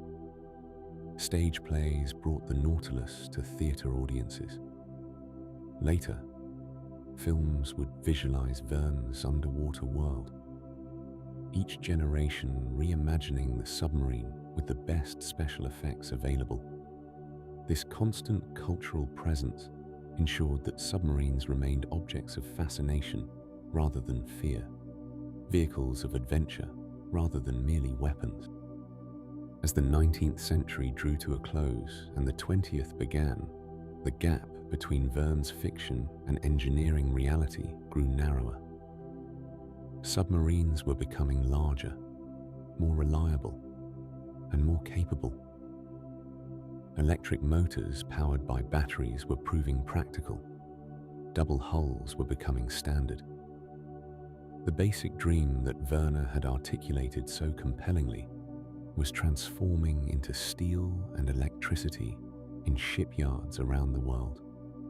The age of modern submarines was dawning, pushed forward partly by the sheer power of imagination that one novelist had unleashed upon the world with his vision of a vessel called Nautilus, gliding silently through the ocean depths. The imagination stirred by Verne's Nautilus would soon meet the harsh realities of global conflict. As the summer of 1914 arrived, the European powers that had been building their naval forces found themselves drawn into the Great War, and with it came the first true test of submarine technology on a massive scale. At the war's beginning, submarines remained something of a curiosity in most naval circles. The traditional battleship still reigned supreme in strategic thinking with its massive guns and thick armor plate. Yet beneath the waves, a quieter revolution was about to unfold. The diesel engine, developed in the 1890s, had finally found its perfect maritime application. Unlike steam engines that required dangerous boilers and constant fuel consumption, diesel engines could be shut down and restarted quickly. They provided efficient power for surface cruising, while banks of electric batteries driven by the same engines allowed silent running when submerged. Germany entered the war with fewer than 30 operational U-boats, as their submarines were called, shortened from Unterseeboot. Britain possessed a larger submarine fleet, though its strategic value remained uncertain to the admirals who commanded the surface navy. Other nations, including France, Russia, and the United States, maintained smaller submarine forces, largely for coastal defense and harbor protection. The early war submarines were far removed from the vessels we might imagine today. They were small, cramped, and uncomfortable, with crews of perhaps 20 to 30 men, sharing spaces barely large enough to move through. The air inside grew thick and foul after even brief periods submerged, heavy with humidity, carbon dioxide, and the smell of unwashed bodies, diesel fuel, and battery acid. Yet these men learned to operate in conditions that would have seemed impossible to earlier generations. The technical capabilities that defined World War I submarines represented genuine innovation. A typical submarine of this era could travel perhaps 8,000 miles on the surface using its diesel engines, though its submerged range on battery power might be only 80 miles at slow speed. Diving depth remained limited, usually to around 150 feet, with the pressure hull designed to withstand the tremendous force of water pressing inward from all sides. Periscopes, those delicate tubes of lenses and prisms, allowed commanders to observe the surface world while remaining hidden below. Torpedo technology had advanced considerably since the earlier experimental models. By 1914, torpedoes could travel several thousand yards at speeds exceeding 30 knots, guided by gyroscopes that kept them running straight toward their targets. A submarine typically carried 4 to 6 torpedoes, launched from tubes in the bow and sometimes the stern, using compressed air to propel them out into the water. As the war progressed, submarine operations evolved from cautious experiments to coordinated campaigns. The confined waters around Britain, with their busy shipping lanes bringing food and materials from around the world, became prime hunting grounds. Submarine commanders developed new tactics, learning to position themselves along known shipping routes, to calculate firing solutions while observing through periscopes, and to escape after attacks. The technical challenges facing these submariners were formidable. Navigation beneath the surface relied primarily on dead reckoning, calculating position based on speed, time, and compass heading. A commander who submerged off one coast and traveled underwater might surface hours later with only an approximate idea of his position. The gyro compass, which found true north regardless of magnetic variation, became an essential instrument, providing reliable heading information in the iron environment of a submarine hull. Communication presented another significant challenge. Radio technology existed, but submarines operated largely independently once they left port. A submerged vessel was essentially isolated from the world above, unable to receive or transmit messages.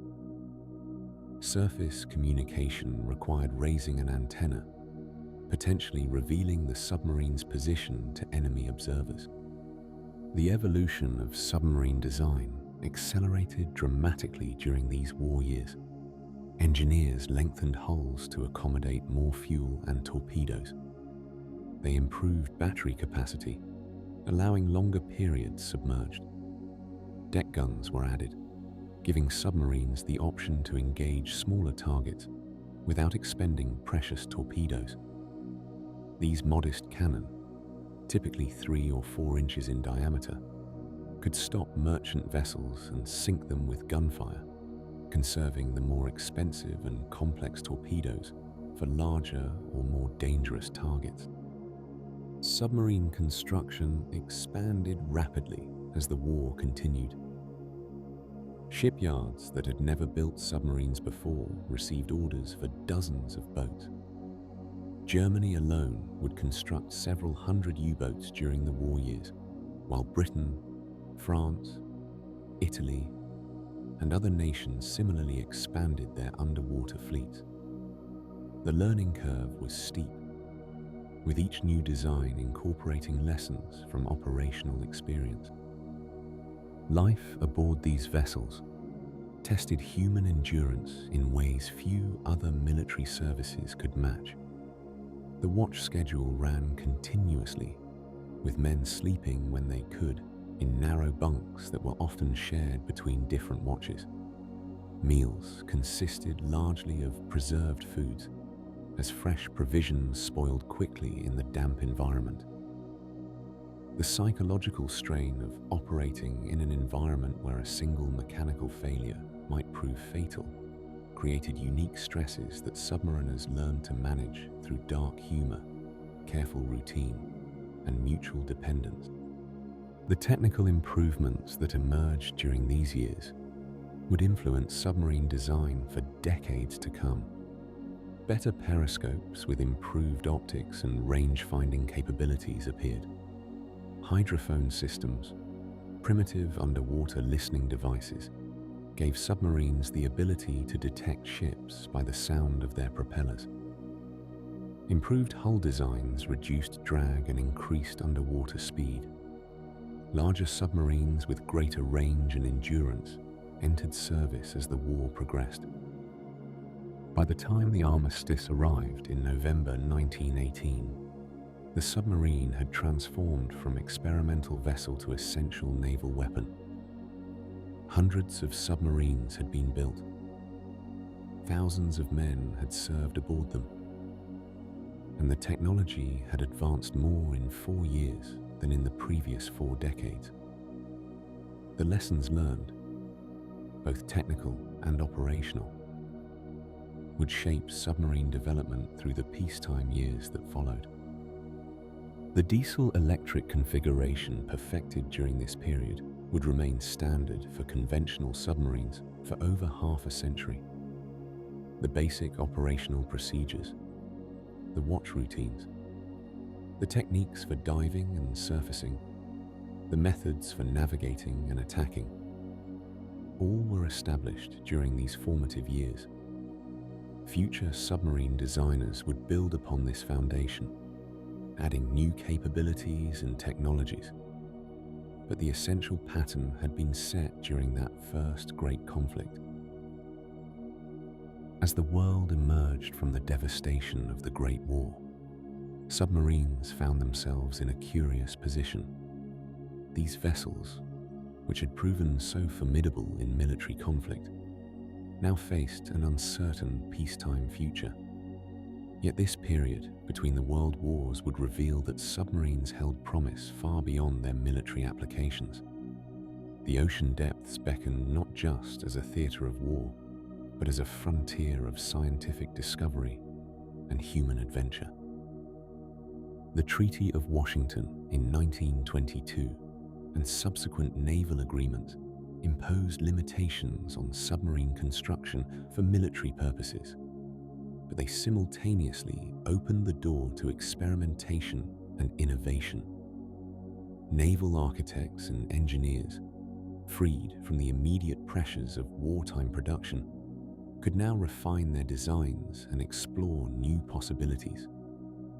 The submarines built during this period grew more sophisticated, more comfortable, and more capable of extended operations beneath the waves. One of the most remarkable developments of this era was the growing interest in using submarines for Arctic exploration. The polar regions had long captivated explorers, but the thick ice covering the Arctic Ocean presented seemingly insurmountable barriers to surface vessels. Forward-thinking individuals began to wonder whether submarines might travel beneath this frozen ceiling, opening entirely new routes and possibilities for polar research. Sir Hubert Wilkins, an Australian explorer with a remarkable vision, became convinced that submarines could revolutionize Arctic exploration. In 1931, he acquired a decommissioned American submarine, which he renamed Nautilus, in honor of Jules Verne's fictional vessel. Wilkins and his small crew attempted to reach the North Pole by traveling under the Arctic ice pack, a journey that had never before been attempted. Though mechanical difficulties prevented them from reaching their ultimate goal, they succeeded in diving beneath the edge of the polar ice, proving that the concept was feasible. This expedition captured public imagination and demonstrated that submarines could serve purposes far removed from warfare. The interwar period also saw submarines employed in oceanographic research. Scientists had long struggled to study the deep ocean, limited to what they could learn from surface vessels dropping instruments on cables. Submarines offered a revolutionary alternative, allowing researchers to observe marine life and underwater geology directly, rather than merely sampling from above. The ability to maneuver at specific depths and observe the underwater environment through portholes opened new windows into ocean science. Engineers during these years made significant improvements in crew habitability. Early submarines had been notoriously uncomfortable, with cramped quarters, poor ventilation, and primitive sanitation facilities. As submarines began undertaking longer voyages for exploration and research, designers recognized that crew comfort directly affected operational effectiveness. Ventilation systems improved, allowing fresher air circulation throughout the vessel. Sleeping quarters, while still compact, became more thoughtfully arranged. Galley facilities advanced beyond simple heating elements to allow proper meal preparation, recognizing that good food contributed to crew morale during extended submersion. The development of improved battery technology during this period deserves particular attention. The lead-acid batteries that powered submarines while submerged had always imposed strict limitations on underwater endurance. Engineers experimented with different battery chemistries and configurations, seeking to extract more energy from the same volume and weight. These incremental improvements might not have seemed dramatic, but they gradually extended the time submarines could remain submerged, from hours to eventually days, without surfacing to recharge. Diving depth capabilities also increased during the interwar years. The pressure hull designs that had sufficed during the First World War now seemed inadequate as engineers gained better understanding of material properties and stress distributions. New construction techniques, improved steel alloys, and more sophisticated mathematical calculations allowed submarines to safely descend to greater depths. This expanded operating envelope provided tactical advantages and also allowed scientists to observe previously inaccessible ocean layers. The periscope, that essential tool for underwater observation, underwent refinement during this period. Optical engineers developed better lens systems that provided clearer images and wider fields of view. Some periscopes gained increased magnification, allowing submarine commanders to identify distant vessels more accurately. Others incorporated primitive range-finding mechanisms, improving the ability to judge distances across the water's surface. These enhancements made submarines more effective observers of their environment, whether engaged in military exercises or scientific surveys. Communication technology also advanced during these years. Early submarines had struggled to maintain contact with the outside world while submerged, as radio waves do not penetrate seawater effectively.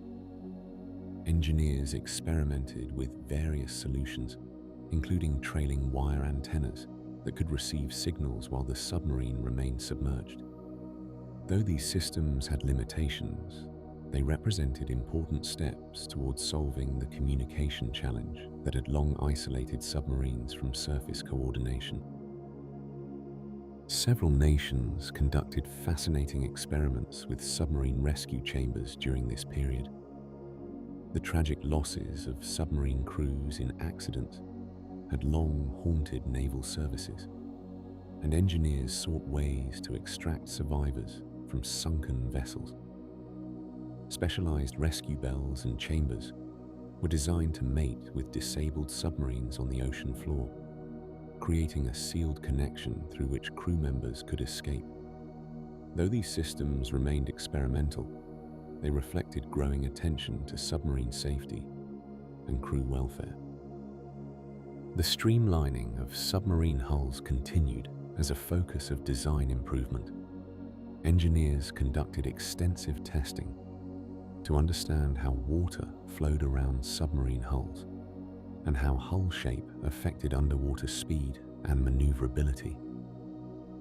Wind tunnels, originally developed for aircraft testing, proved useful for submarine design as well, since the principles of fluid dynamics apply to both air and water. Gradually, submarines took on more hydrodynamic profiles, with smoother contours and fewer protruding features that created drag. Training methods for submarine crews also evolved during the interwar period. As submarines became more complex, the need for specialized education became apparent. Naval services established dedicated submarine schools where officers and crew members learned not just the operation of specific systems, but the underlying principles of submarine operations. Simulators, though primitive by modern standards, allowed trainees to practice emergency procedures without endangering actual vessels. The peaceful applications of submarine technology during this period helped maintain public interest in underwater vessels, even as memory of the war began to fade. Newspaper articles described scientific expeditions and record-setting dives, Adventure stories featuring submarines appeared in popular magazines. This cultural presence ensured continued funding for submarine development and attracted talented engineers and sailors to the field. As the 1930s progressed and international tensions again began rising, the innovations developed during this peaceful interlude would prove their worth. The improved habitability, greater diving depths, better batteries, and refined designs that emerged from interwar experimentation would form the foundation for the next generation of submarines. The peaceful explorers and researchers of the 1920s and early 1930s had, perhaps without fully realizing it, been preparing submarine technology for the challenges that lay ahead. As submarines ventured deeper into the ocean during the peaceful years between the Great Wars, engineers faced a challenge as old as the submarine itself, but never fully conquered. How to build a hull that could withstand the crushing embrace of the deep sea. The pressure hull, that essential steel skin separating life from the abyss, became the subject of intense study and innovation during this period. Every meter of depth added another layer of complexity to an already formidable engineering puzzle. The physics of the situation were elegantly simple, yet brutally unforgiving. For every 10 meters of depth, the pressure increased by approximately 1 atmosphere, which meant that at 100 meters below the surface, the water pressed against the hull with 11 times the force of air at sea level. At 200 meters, this doubled to 21 atmospheres.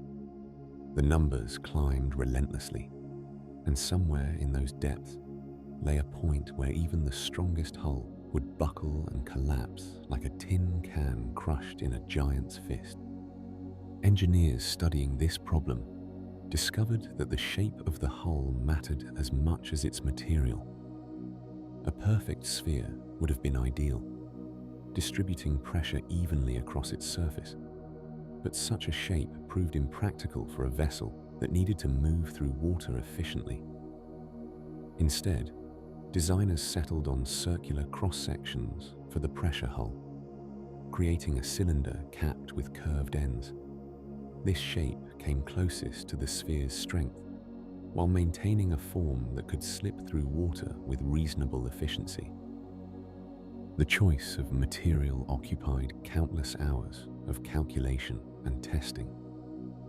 Early submarines had used relatively thin steel, adequate for shallow operations, but dangerously inadequate for deeper dives. As navies demanded greater depth capabilities during the interwar period, metallurgists worked to develop stronger steel alloys that could resist the enormous compressive forces without becoming prohibitively heavy. The engineering balance was delicate. Thicker steel provided more strength, but added weight that made the submarine less efficient and reduced its ability to surface and dive smoothly. Testing these hulls presented its own challenges. Engineers couldn't simply build a submarine and send it deeper and deeper until it failed. Such an approach would waste enormous resources and potentially risk lives. Instead, they constructed scale models and placed them in pressure chambers where hydraulic systems could simulate the forces encountered at various depths. These tests revealed fascinating patterns in how hulls failed. Sometimes a weakness in the steel itself would create a crack. Other times, the hull would maintain its integrity until reaching a critical point where it suddenly buckled inward in a catastrophic implosion. The construction techniques mattered enormously. In the early days of submarine building, hulls were assembled using rivets, those metal fasteners that joined steel plates edge to edge. Skilled workers heated rivets until they glowed red. inserted them through aligned holes in overlapping plates, and hammered them into place. As the metal cooled, it contracted, pulling the plates together tightly. This technique had served shipbuilders well for decades, but underwater pressures exposed its limitations. Each rivet hole represented a potential weak point, and the slightly uneven surface created by overlapping plates added weight without contributing proportional strength. The introduction of electric arc welding transformed submarine construction during the 1920s and 30s. This process used electrical current to generate intense heat, melting the edges of steel plates so they fused together into a continuous joint. Welded hulls eliminated thousands of rivet holes, creating a smoother, stronger structure. However, welding brought its own complications. The intense heat of the welding process changed the metal's properties in the areas surrounding each weld, sometimes creating zones of brittleness. Welders required extensive training to produce joints as strong as the surrounding steel, and inspectors developed new techniques to examine welds for hidden flaws.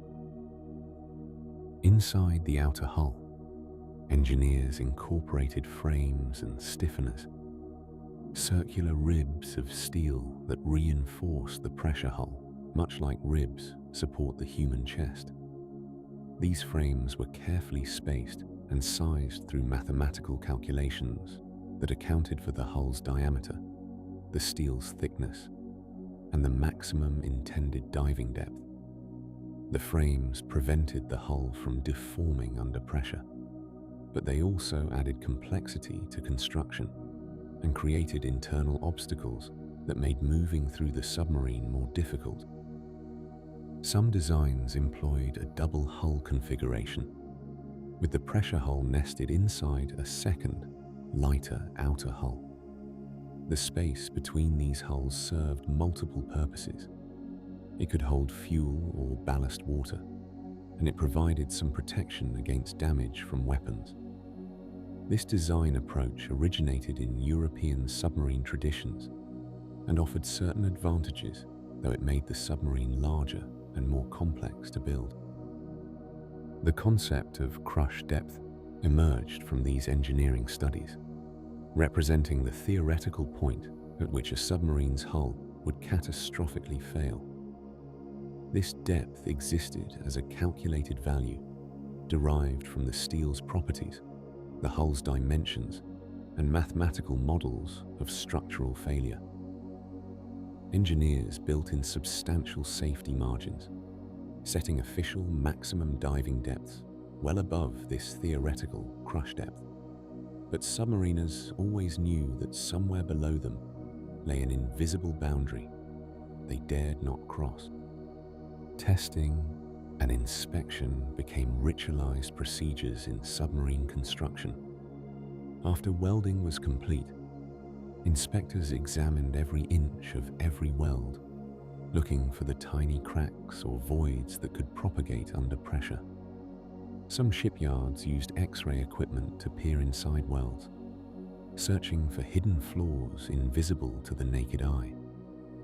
Others employed dye-penetrant tests, spreading colored liquid over welds and watching to see if it seeped into cracks.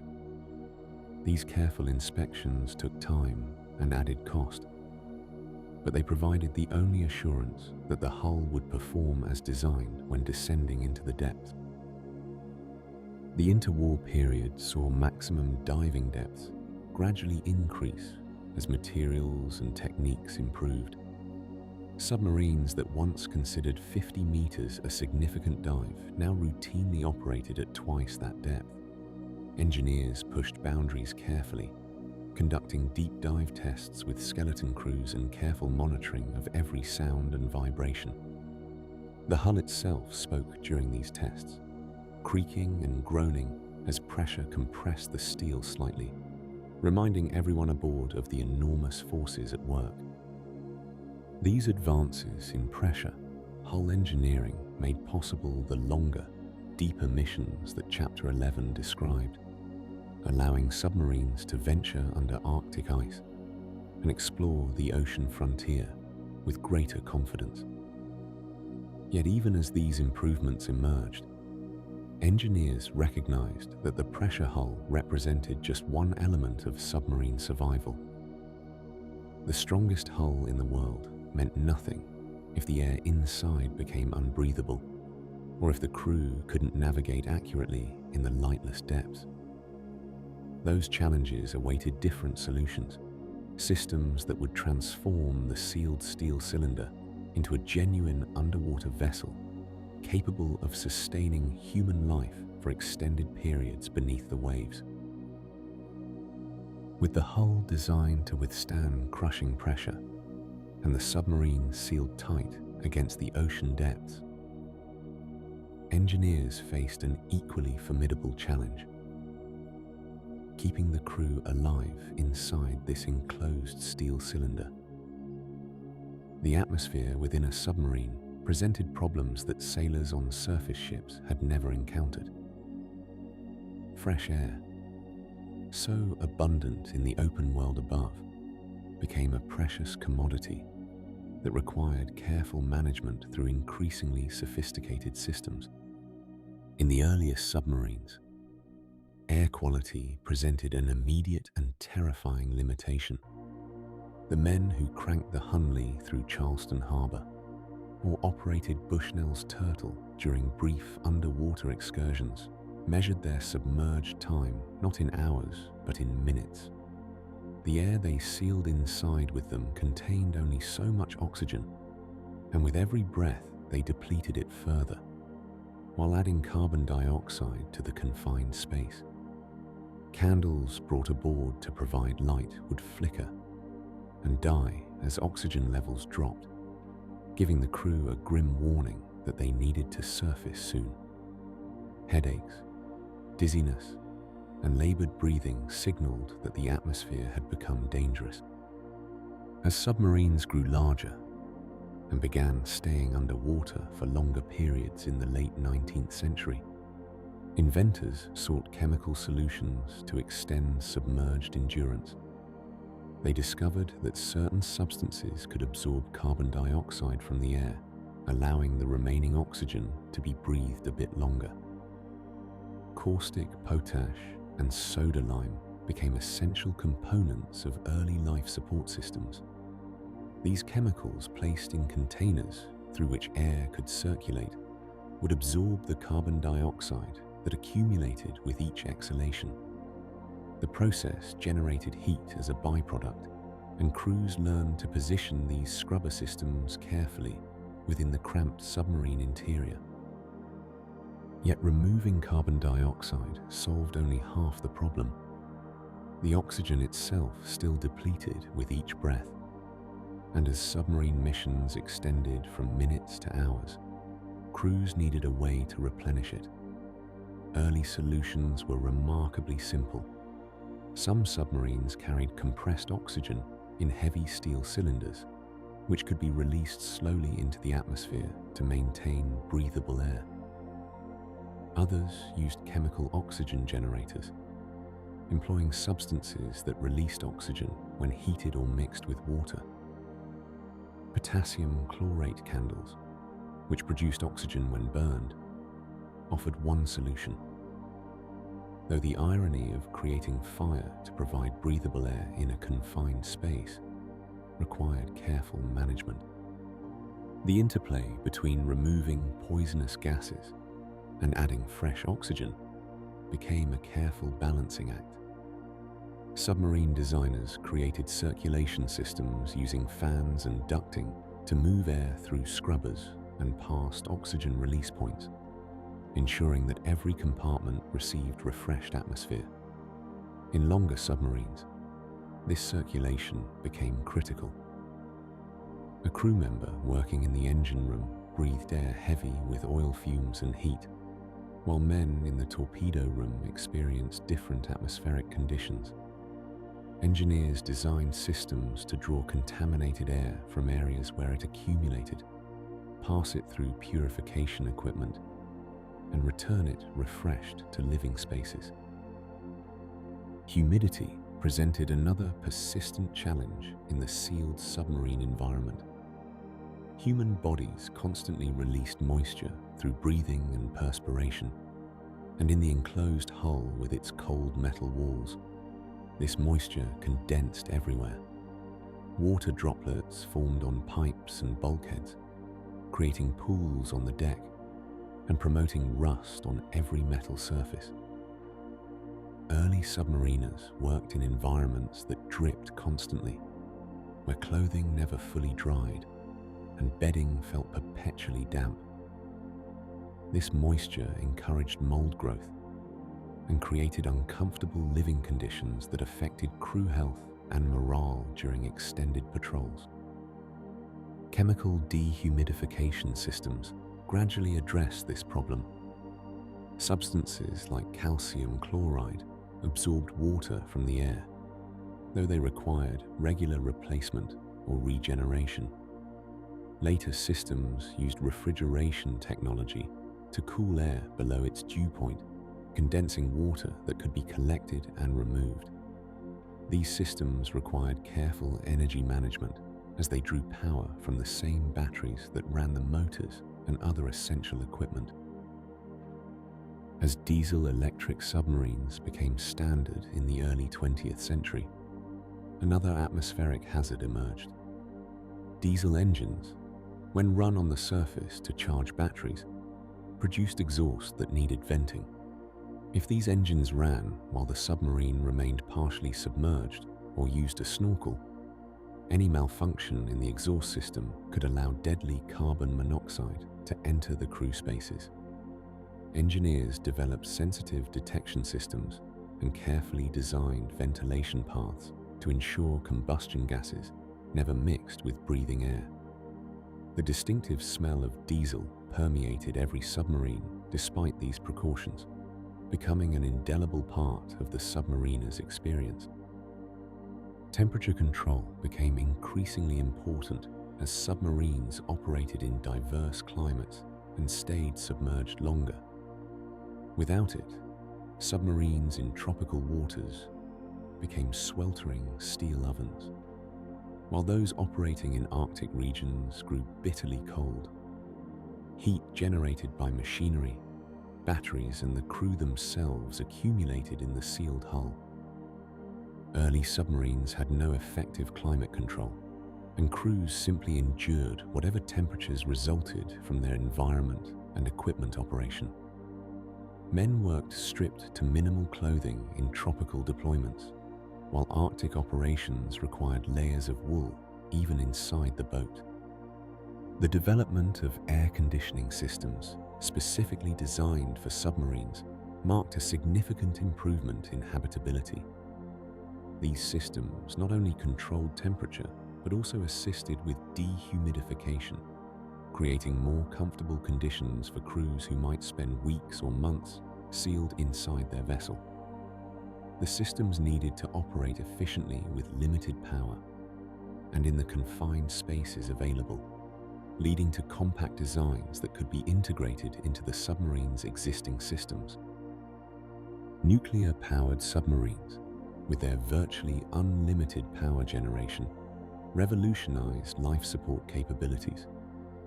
The electricity available from nuclear reactors could power sophisticated atmospheric management systems continuously. Electrolysis units could split water molecules into hydrogen and oxygen, generating fresh breathing air from the ocean itself. Carbon dioxide scrubbers could operate constantly, and climate control systems could maintain comfortable temperatures throughout the vessel, regardless of external conditions or the heat generated by onboard systems. These nuclear submarines also carried equipment to remove other atmospheric contaminants that accumulated during long patrols. Cooking generated smoke and grease particles.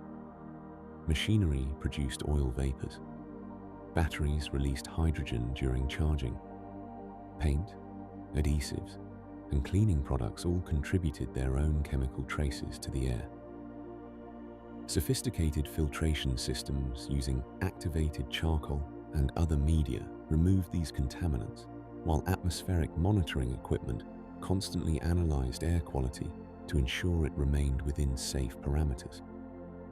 The evolution of life support systems transformed submarine capability from vessels that could submerge briefly into platforms that could remain underwater for months at a time. Every breath taken hundreds of feet below the surface relied on these interwoven systems working together, quietly maintaining the invisible atmosphere that kept crews alive and alert as they carried out their missions in the ocean depths. As we drift now towards sleep, we might imagine those submarines gliding silently through dark water, their crews breathing air that has been carefully tended by remarkable machinery, a small pocket of life sustained by human ingenuity in the vast, indifferent ocean. With the life support systems in place to sustain crews beneath the waves, submariners faced another fundamental challenge that sailors on the surface had long taken for granted: knowing where they were and where they were going.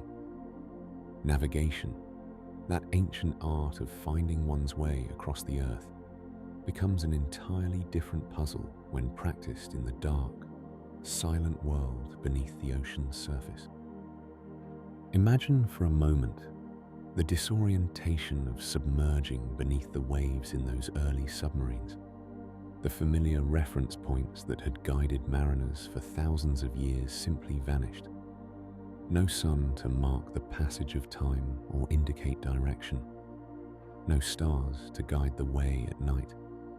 No landmarks on distant shores. No ability to take sightings with a sextant. Just the gentle rocking motion of the vessel and the muffled sounds of the sea pressing against the hull. For the first submarine navigators, every journey into the depths was a leap of faith into a world without signposts. The earliest submariners relied on the most basic method available: dead reckoning. This ancient technique, used by seafarers since time immemorial, involved calculating one's position by keeping careful track of direction, speed, and time traveled from a known starting point. A submarine commander would note his compass heading, estimate his speed through the water, and mark the time elapsed. By plotting this information on a chart, he could make an educated guess about where his vessel should be. But underwater, away from any means of verification, errors accumulated quickly. A slight miscalculation of speed, a current pushing the vessel off course, or a compass reading affected by the metal hull could lead a submarine miles away from where the navigator believed it to be. The magnetic compass, that faithful companion of surface sailors, proved troublesome in submarines. The steel hull itself created magnetic interference, and the compass needed to be carefully calibrated for each vessel. Navigators learned to account for these deviations, creating correction tables specific to their submarine. Still, the compass could only indicate direction, not position, and it required periodic verification against known landmarks when the submarine surfaced. As submarines grew more sophisticated in the early 20th century, so too did their navigational instruments. The gyroscopic compass, or gyrocompass, arrived as a welcome innovation. Unlike magnetic compasses, the gyrocompass found true north by using a rapidly spinning wheel that aligned itself with Earth's rotation. This elegant device was not affected by the submarine's steel hull, and it maintained its accuracy regardless of the vessel's depth or the magnetic properties of its surroundings. The gentle hum of the gyroscope became a reassuring sound in the submarine's navigation room, a mechanical heartbeat that kept the vessel oriented in the featureless void. But knowing which direction you're facing tells only part of the story. Submariners needed to know how fast they were moving through the water. Early submarines estimated speed by timing how long it took to travel between surfaced positions. But this method was obviously useless when submerged for extended periods. Mechanical logs, devices trailed behind the vessel that measured water flow, worked for surface ships, but created noise and drag when used by submarines, potentially revealing their position to listeners above. The challenge of measuring underwater speed led to innovations in pressure-based speed indicators. By measuring the difference between static water pressure and the pressure created by the submarine's movement, engineers developed devices that could estimate speed without any external moving parts. These instruments required careful calibration and were affected by depth, water temperature, and other factors, but they gave submariners at least some idea of how fast they were traveling through the invisible waters. Depth measurement presented its own navigational puzzle. Early submarines used simple pressure gauges that indicated the weight of water pressing against the hull, which could be converted to approximate depth. But knowing depth was crucial for safety, as well as navigation. Submarine commanders needed to understand precisely how far they were below the surface to avoid surfacing into the path of a ship above, to ensure they had sufficient water beneath the keel when operating near the seafloor, and to manage the submarine's buoyancy effectively. The development of more accurate depth gauges became a priority as submarines operated in increasingly challenging conditions. Engineers refined pressure-measuring devices to account for variations in water density caused by temperature and salinity. They created redundant depth indicators so navigators could verify their readings and detect malfunctions. The depth gauge became as important to submarine navigation as the compass, a vital instrument consulted constantly during every submerged voyage. As submarine operations expanded during the mid-20th century, inertial navigation systems began to emerge as sophisticated solutions to the underwater navigation problem. These remarkable devices used a combination of gyroscopes and accelerometers to track every movement of the submarine. By measuring each acceleration in 3 dimensions and integrating these measurements over time, the system could calculate the submarine's position relative to its starting point. This meant a submarine could navigate with remarkable accuracy without ever needing to surface or reference any external point. The mathematics behind inertial navigation were complex, requiring continuous calculations that tracked the submarine's velocity and position in real time. Early inertial navigation systems used mechanical computers built with remarkable precision, their gears and wheels performing the necessary calculations through pure mechanical means. Later, electronic computers made these systems more accurate and reliable, though the basic principle remained the same.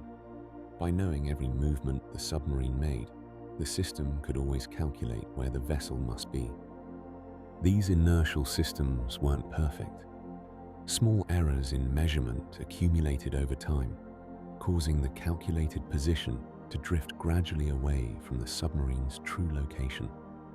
Navigators learned to reset their inertial navigation systems whenever they could verify their position through other means, such as when surfacing to take star sightings, or when approaching known underwater features that could be identified. Sound also became a tool for underwater navigation.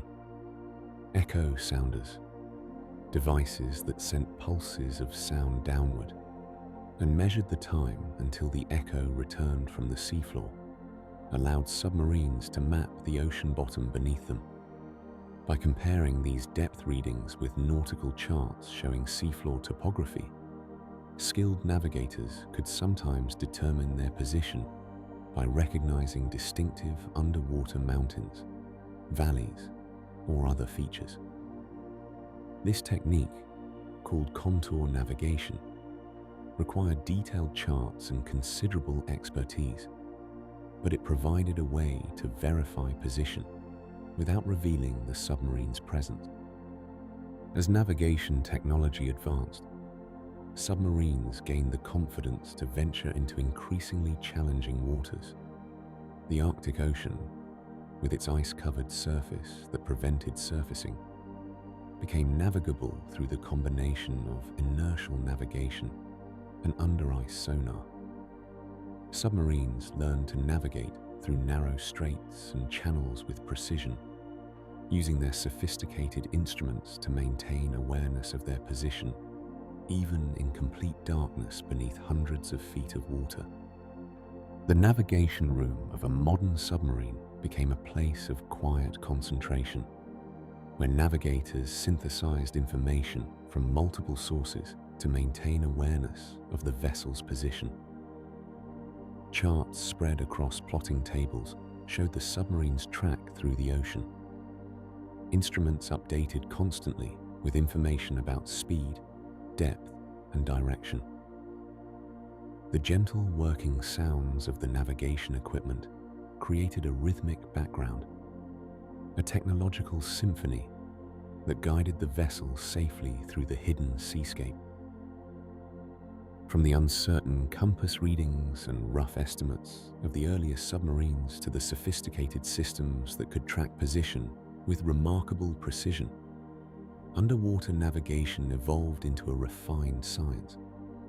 Yet throughout this evolution, the fundamental challenge remained the same: finding one's way through a world without sight, guided only by instruments and calculations, trusting in technology and skill to return safely home.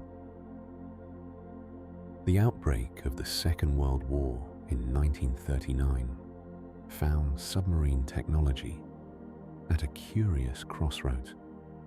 The vessels that slipped beneath the waves at the conflict's beginning were, in many ways, remarkably similar to those that had prowled the seas 2 decades earlier.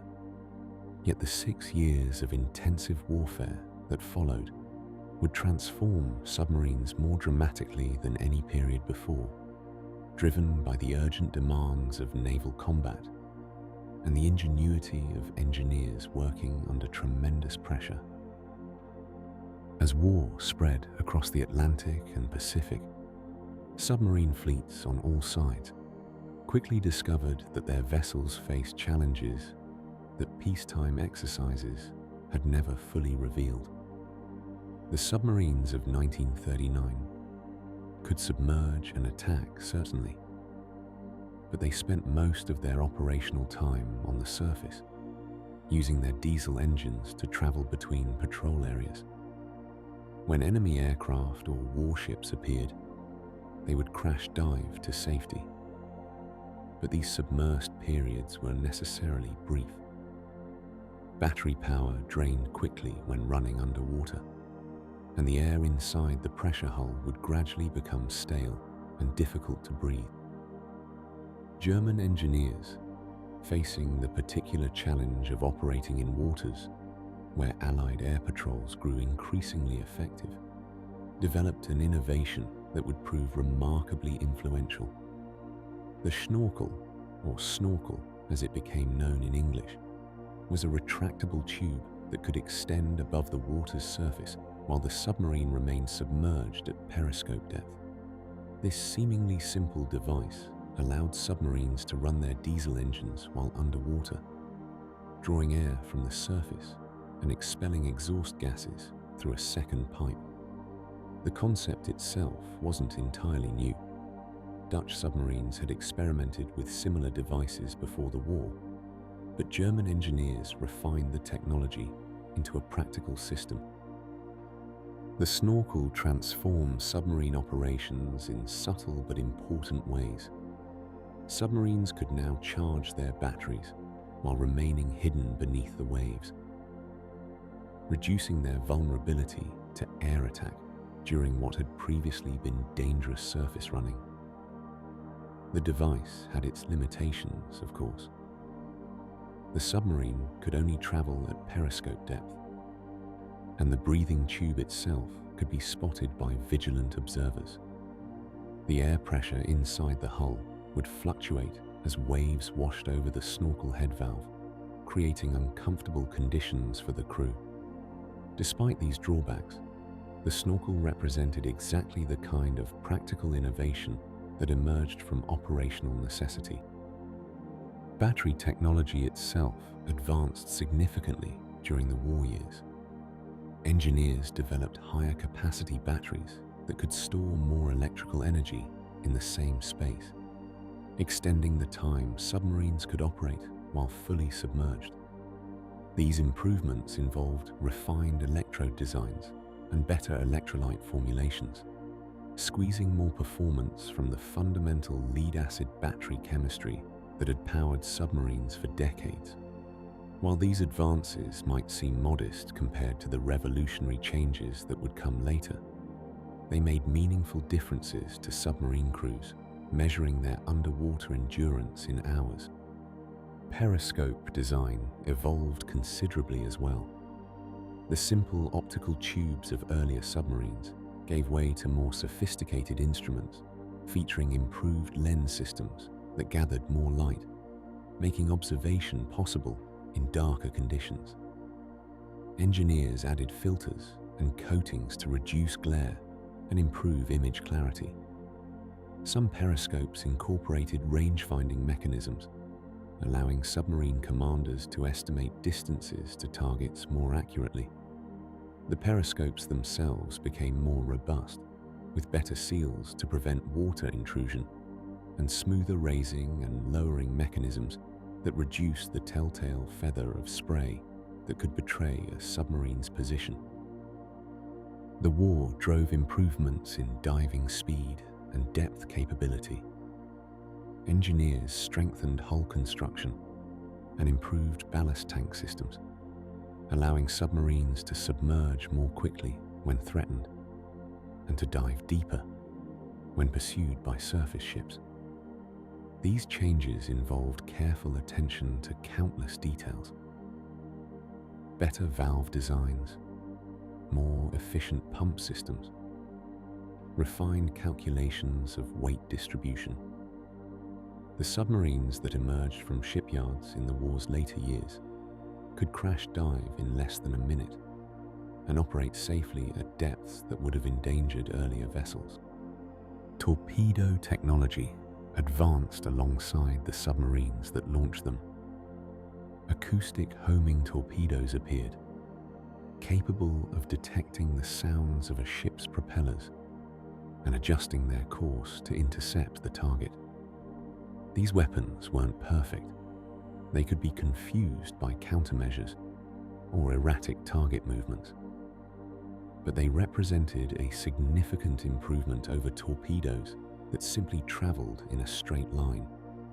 Electric torpedoes that produced no telltale wake of bubbles offered submarines a more stealthy weapon, though their shorter range and slower speed presented trade-offs that submarine commanders had to consider.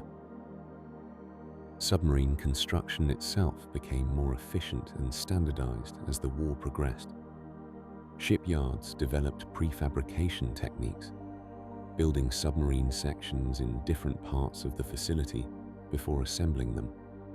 This approach reduced construction time considerably, allowing yards to produce submarines more quickly to replace losses and expand fleets. The industrial capacity devoted to submarine construction reached unprecedented levels, with workers laboring around the clock to launch new vessels.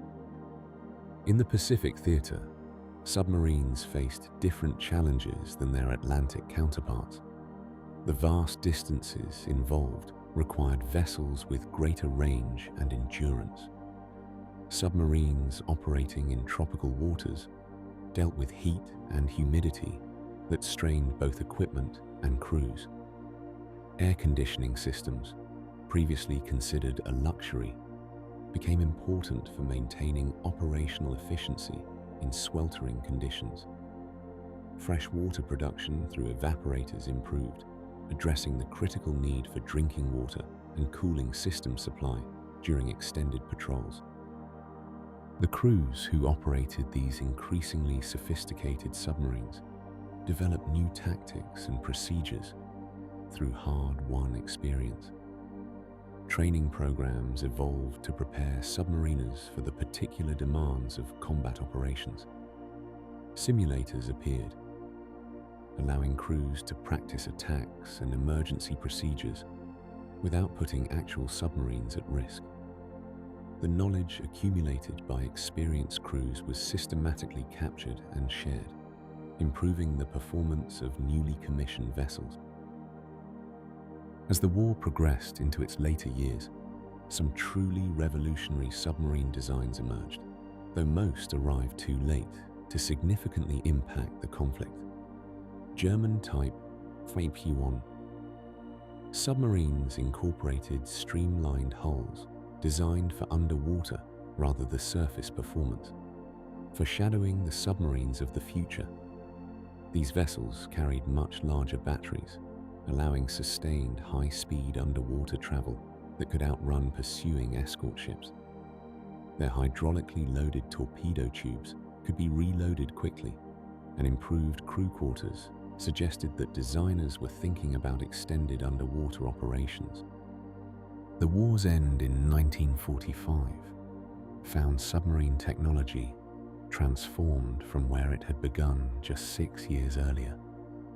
The innovations developed under wartime pressure, improved batteries, snorkel systems, streamlined designs, better life support equipment, had pushed submarines noticeably closer to becoming true underwater vessels rather than surface ships that could temporarily submerge. Yet even the most advanced submarines of 1945 remained limited by their fundamental power source. They still depended on batteries for underwater operation, and those batteries required regular recharging through diesel engines that needed air. As peace returned, and engineers examined the submarines that had emerged from the conflict, they could see both how far the technology had advanced and how much further it might yet go. The stage was set for an innovation that would transform submarines more completely than anything that had come before, though that revolution still waited in the immediate future. As the Second World War drew to a close and navies around the world took stock of their submarine fleets, engineers and military planners recognized both the potential and the limitations of these underwater vessels. The submarines that had proven so effective during the conflict still relied on diesel engines for surface running and battery power for submerged operations. This meant they were truly submersible rather than truly submarine, spending most of their time on the surface and diving only when necessary for attack or evasion. The batteries that powered their electric motors underwater lasted only a few hours at best before requiring recharging, forcing submarines to surface regularly and exposing them to detection and attack. The dream of a true submarine, one that could remain beneath the waves for weeks or even months at a time, seemed to require a power source that didn't consume oxygen or produce exhaust gases. Several experimental approaches emerged in the late 1940s, including improved battery technology and closed-cycle diesel systems. But none offered the revolutionary capability that submarine designers envisioned. The answer, as it turned out, would come from an entirely different field of scientific endeavor.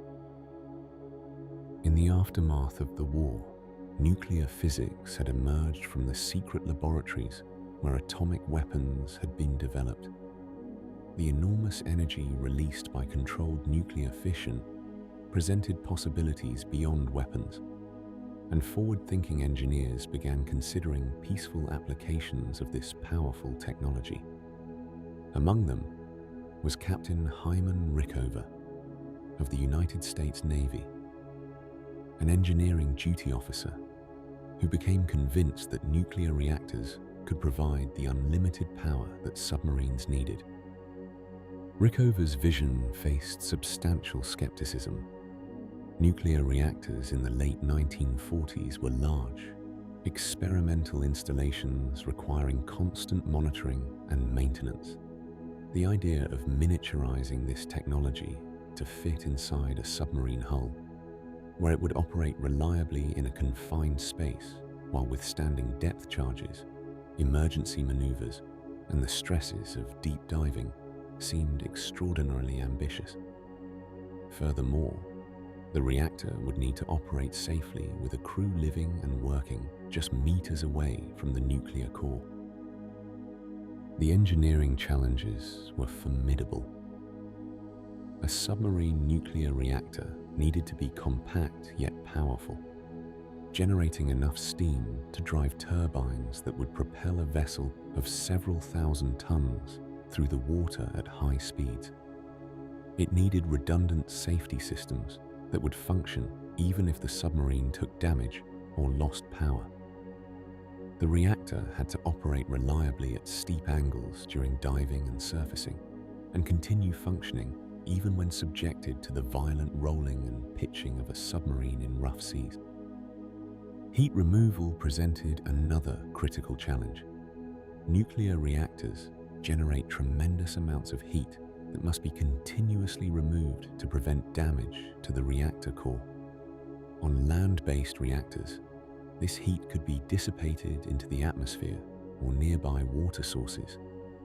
In a submarine, engineers had to design closed cooling loops that would transfer heat from the reactor to steam generators, which would then drive the turbines, with the spent steam being condensed and recycled. The ocean surrounding the submarine would serve as the ultimate heat sink, but the entire system needed to operate efficiently in a remarkably small space. Rickover approached these challenges with legendary intensity and attention to detail. He established rigorous standards for reactor design, operator training, and quality control that would become hallmarks of naval nuclear propulsion. Every component was tested exhaustively, every procedure practiced until it became second nature, every contingency planned for with backup systems and emergency protocols. The prototype reactor began operation in March 1953 at a facility in Idaho, far from any ocean. This land-based installation, designated S1W, allowed engineers to test the reactor design and train crews in a controlled environment before committing the technology to an actual submarine. Day after day, the reactor ran through simulated missions, emergency scenarios, and endurance tests, proving that nuclear power could indeed operate reliably under conditions similar to those aboard a submarine. Construction of the first nuclear-powered submarine had already begun at the Electric Boat Shipyard in Groton, Connecticut. The vessel was designated USS Nautilus, named after Robert Fulton's experimental submarine, and also evoking Jules Verne's fictional submarine that had captured imaginations decades earlier. The name carried symbolic weight, connecting this revolutionary vessel to the long history of submarine development. On January 17, 1955, USS Nautilus backed away from the dock and entered the Thames River.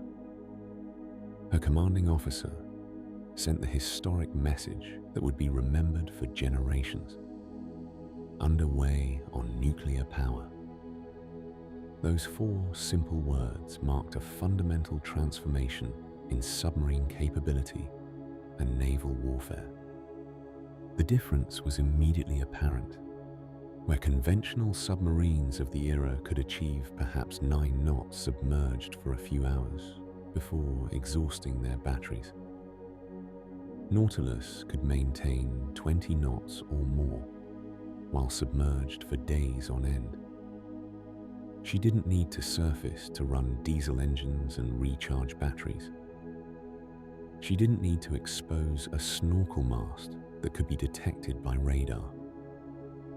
She could simply remain beneath the waves, drawing oxygen from the water through electrolysis and producing her own fresh water through distillation, limited only by the amount of food aboard and the endurance of her crew. The implications rippled through naval planning worldwide. A nuclear submarine could cross entire oceans without surfacing, could maintain high speeds that matched or exceeded surface ships, and could operate in areas previously inaccessible to conventional submarines. The Arctic Ocean, covered with thick ice that prevented submarines from surfacing, suddenly became navigable. Deep ocean areas far from support bases became viable patrol zones. In August 1958, USS Nautilus demonstrated these capabilities dramatically by traveling beneath the Arctic ice cap and crossing the North Pole submerged. The journey required precise navigation, as magnetic compasses became unreliable near the pole and no landmarks or celestial observations were possible beneath the ice. The submarine relied on gyroscopic inertial navigation, carefully tracking every turn and speed change to calculate position. When the instruments indicated that Nautilus had reached 90 degrees north latitude, the crew marked the moment quietly, knowing they had achieved something no surface ship could accomplish without years of effort and considerable risk. Other nations observed these developments with great interest. The Soviet Union began developing its own nuclear submarine program, as did the United Kingdom and France in subsequent years.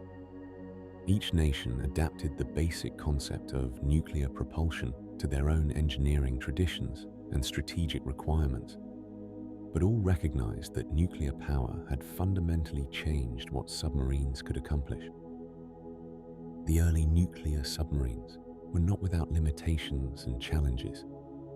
They were expensive to build and required specially trained crews who understood both submarine operations and nuclear reactor technology. The reactors themselves required careful maintenance and eventually needed refueling, though this could be measured in years rather than hours. Questions about reactor safety, radioactive waste management, and operational protocols had to be addressed through careful engineering and strict procedures. Yet the transformation was undeniable. Within a decade of Nautilus entering service, nuclear submarines had evolved from a revolutionary experiment to an established category of naval vessel. As submariners settled into their bunks after long watches in these remarkable machines, they knew they were operating technology that would have seemed like pure fantasy to the submarine pioneers of earlier generations, those men who had cranked handles by hand or carefully managed battery reserves. The dream of a true submarine, a vessel that belonged beneath the waves rather than merely visiting them, had finally become reality. The nuclear revolution had opened astonishing new possibilities for submarines, granting them the ability to remain submerged for months at a time, ranging across entire oceans without surfacing. Yet even as these remarkable vessels prowled the depths with their newfound endurance, naval strategists and engineers contemplated an even more ambitious marriage of technologies. What if these nuclear-powered submarines, already capable of traveling anywhere beneath the seas, could carry weapons that reached far beyond the ocean itself? What if a submarine could launch a missile that would arc through the atmosphere to strike targets thousands of miles away? This question led to one of the most complex engineering undertakings in submarine history: the development of vessels capable of launching ballistic missiles from beneath the waves. The concept combined the stealth and survivability of submarines with the range and striking power of rocket technology, creating vessels that represented an extraordinary technical achievement, regardless of one's perspective on their purpose. The engineering challenges seemed almost insurmountable at first consideration. A ballistic missile required enormous power to launch, tremendous size to carry sufficient fuel and payload, and precise guidance systems to reach distant targets accurately. Submarines, by their nature, operated in a dense, pressure-filled environment where every opening represented a potential point of failure. How could engineers create openings large enough to accommodate missiles several feet in diameter and dozens of feet tall, yet maintain the hull integrity necessary for deep diving? How could they launch a rocket from underwater when rockets required controlled ignition and specific environmental conditions? The first attempts to launch missiles from submarines used vessels, surfaced or barely submerged, with missiles that rose from deck-mounted containers. These early systems, developed in the late 1950s, required the submarine to surface completely or maintain periscope depth, making the vessel vulnerable during the launch sequence. Engineers quickly recognized that true tactical value required the ability to launch from significant depths, allowing the submarine to remain hidden throughout the entire process. The solution involved creating vertical tubes that extended through the pressure hull, each tube specially reinforced and sealed with sophisticated door mechanisms at both ends. These launch tubes represented marvels of precision engineering, maintaining watertight integrity under pressure while allowing missiles to pass through during launch operations. The tubes incorporated multiple sealing systems, each backed up by redundant mechanisms, since any failure could flood the submarine catastrophically. Launching missiles from underwater required solving physics problems that seemed contradictory. When submerged, water pressure surrounds a submarine from all directions. To open a launch tube and eject a missile, engineers needed to equalize the pressure inside the tube with the sea pressure outside, then provide enough force to propel the multi-ton missile upward through the water and into the air above. The earliest systems used compressed air to eject the missile from its tube, essentially blowing it out like a cork from a bottle. The missile would rise through the water unpowered, break through the surface, and only then would its rocket motors ignite for the flight to its destination. This ejection system required extremely precise timing and coordination. The submarine had to maintain stable depth and attitude during launch, compensating for the sudden loss of weight as each multi-ton missile departed. Automatic systems adjusted ballast continuously during launch sequences, ensuring the submarine remained level and at the correct depth, despite the dramatic changes in displacement. The missiles themselves underwent special design considerations for underwater launch. Traditional rocket fuels and ignition systems couldn't tolerate immersion in seawater or the violent acceleration of ejection from the tube. Engineers developed protective systems that sealed the missile completely during its underwater journey, with covers that separated only after the missile cleared the surface. The rocket motors used solid fuel rather than liquid, as solid fuel proved more reliable under the physical stresses of underwater ejection and more stable during long periods of storage aboard the submarine. These missile-carrying submarines grew substantially larger than their attack submarine cousins. The USS George Washington, commissioned in 1960, stretched over 380 feet long and carried 16 missiles in vertical tubes arranged behind the sail. Later designs grew even larger, with some vessels exceeding 500 feet in length and carrying 24 missiles. The sheer size of these submarines created additional engineering considerations for propulsion, maneuvering, and maintaining the quiet operation necessary for remaining undetected. Inside these submarines, the missile compartment became a distinct world of vertical tubes, elaborate safety systems, and specialized equipment. Between the rows of missile tubes, technicians could access maintenance platforms and monitoring systems, creating spaces that resembled cathedral-like chambers, with metal cylinders rising toward the curved hull overhead.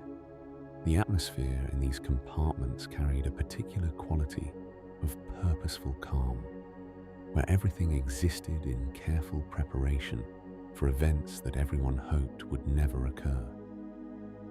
The navigation systems on ballistic missile submarines required unprecedented accuracy.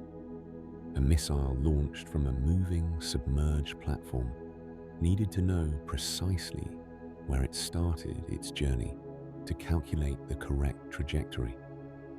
This demanded navigation systems that could determine the submarine's position within a few hundred feet after months of submerged operations, without any reference to external landmarks or celestial navigation. Inertial navigation systems using precision gyroscopes and accelerometers tracked every movement the submarine made, integrating this data continuously to maintain accurate position information. Communication with these submarines presented unique challenges as well. Radio waves travel poorly through seawater, especially at the low frequencies that can penetrate to significant depths. Shore-based transmitters used extremely low-frequency radio systems, with antenna arrays covering hundreds of acres and broadcasting at wavelengths measured in thousands of feet. These signals could reach submarines at operating depths, though the data transmission rate remained extremely slow. A simple message might take many minutes to receive completely. The crews of ballistic missile submarines developed routines adapted to their unique mission.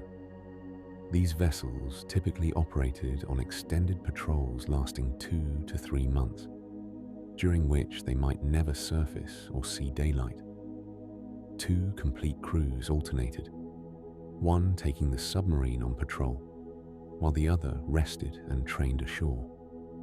This rotation, known as the blue and gold crew concept for American submarines, allowed the vessels to spend maximum time at sea, while ensuring crew members received adequate rest between patrols.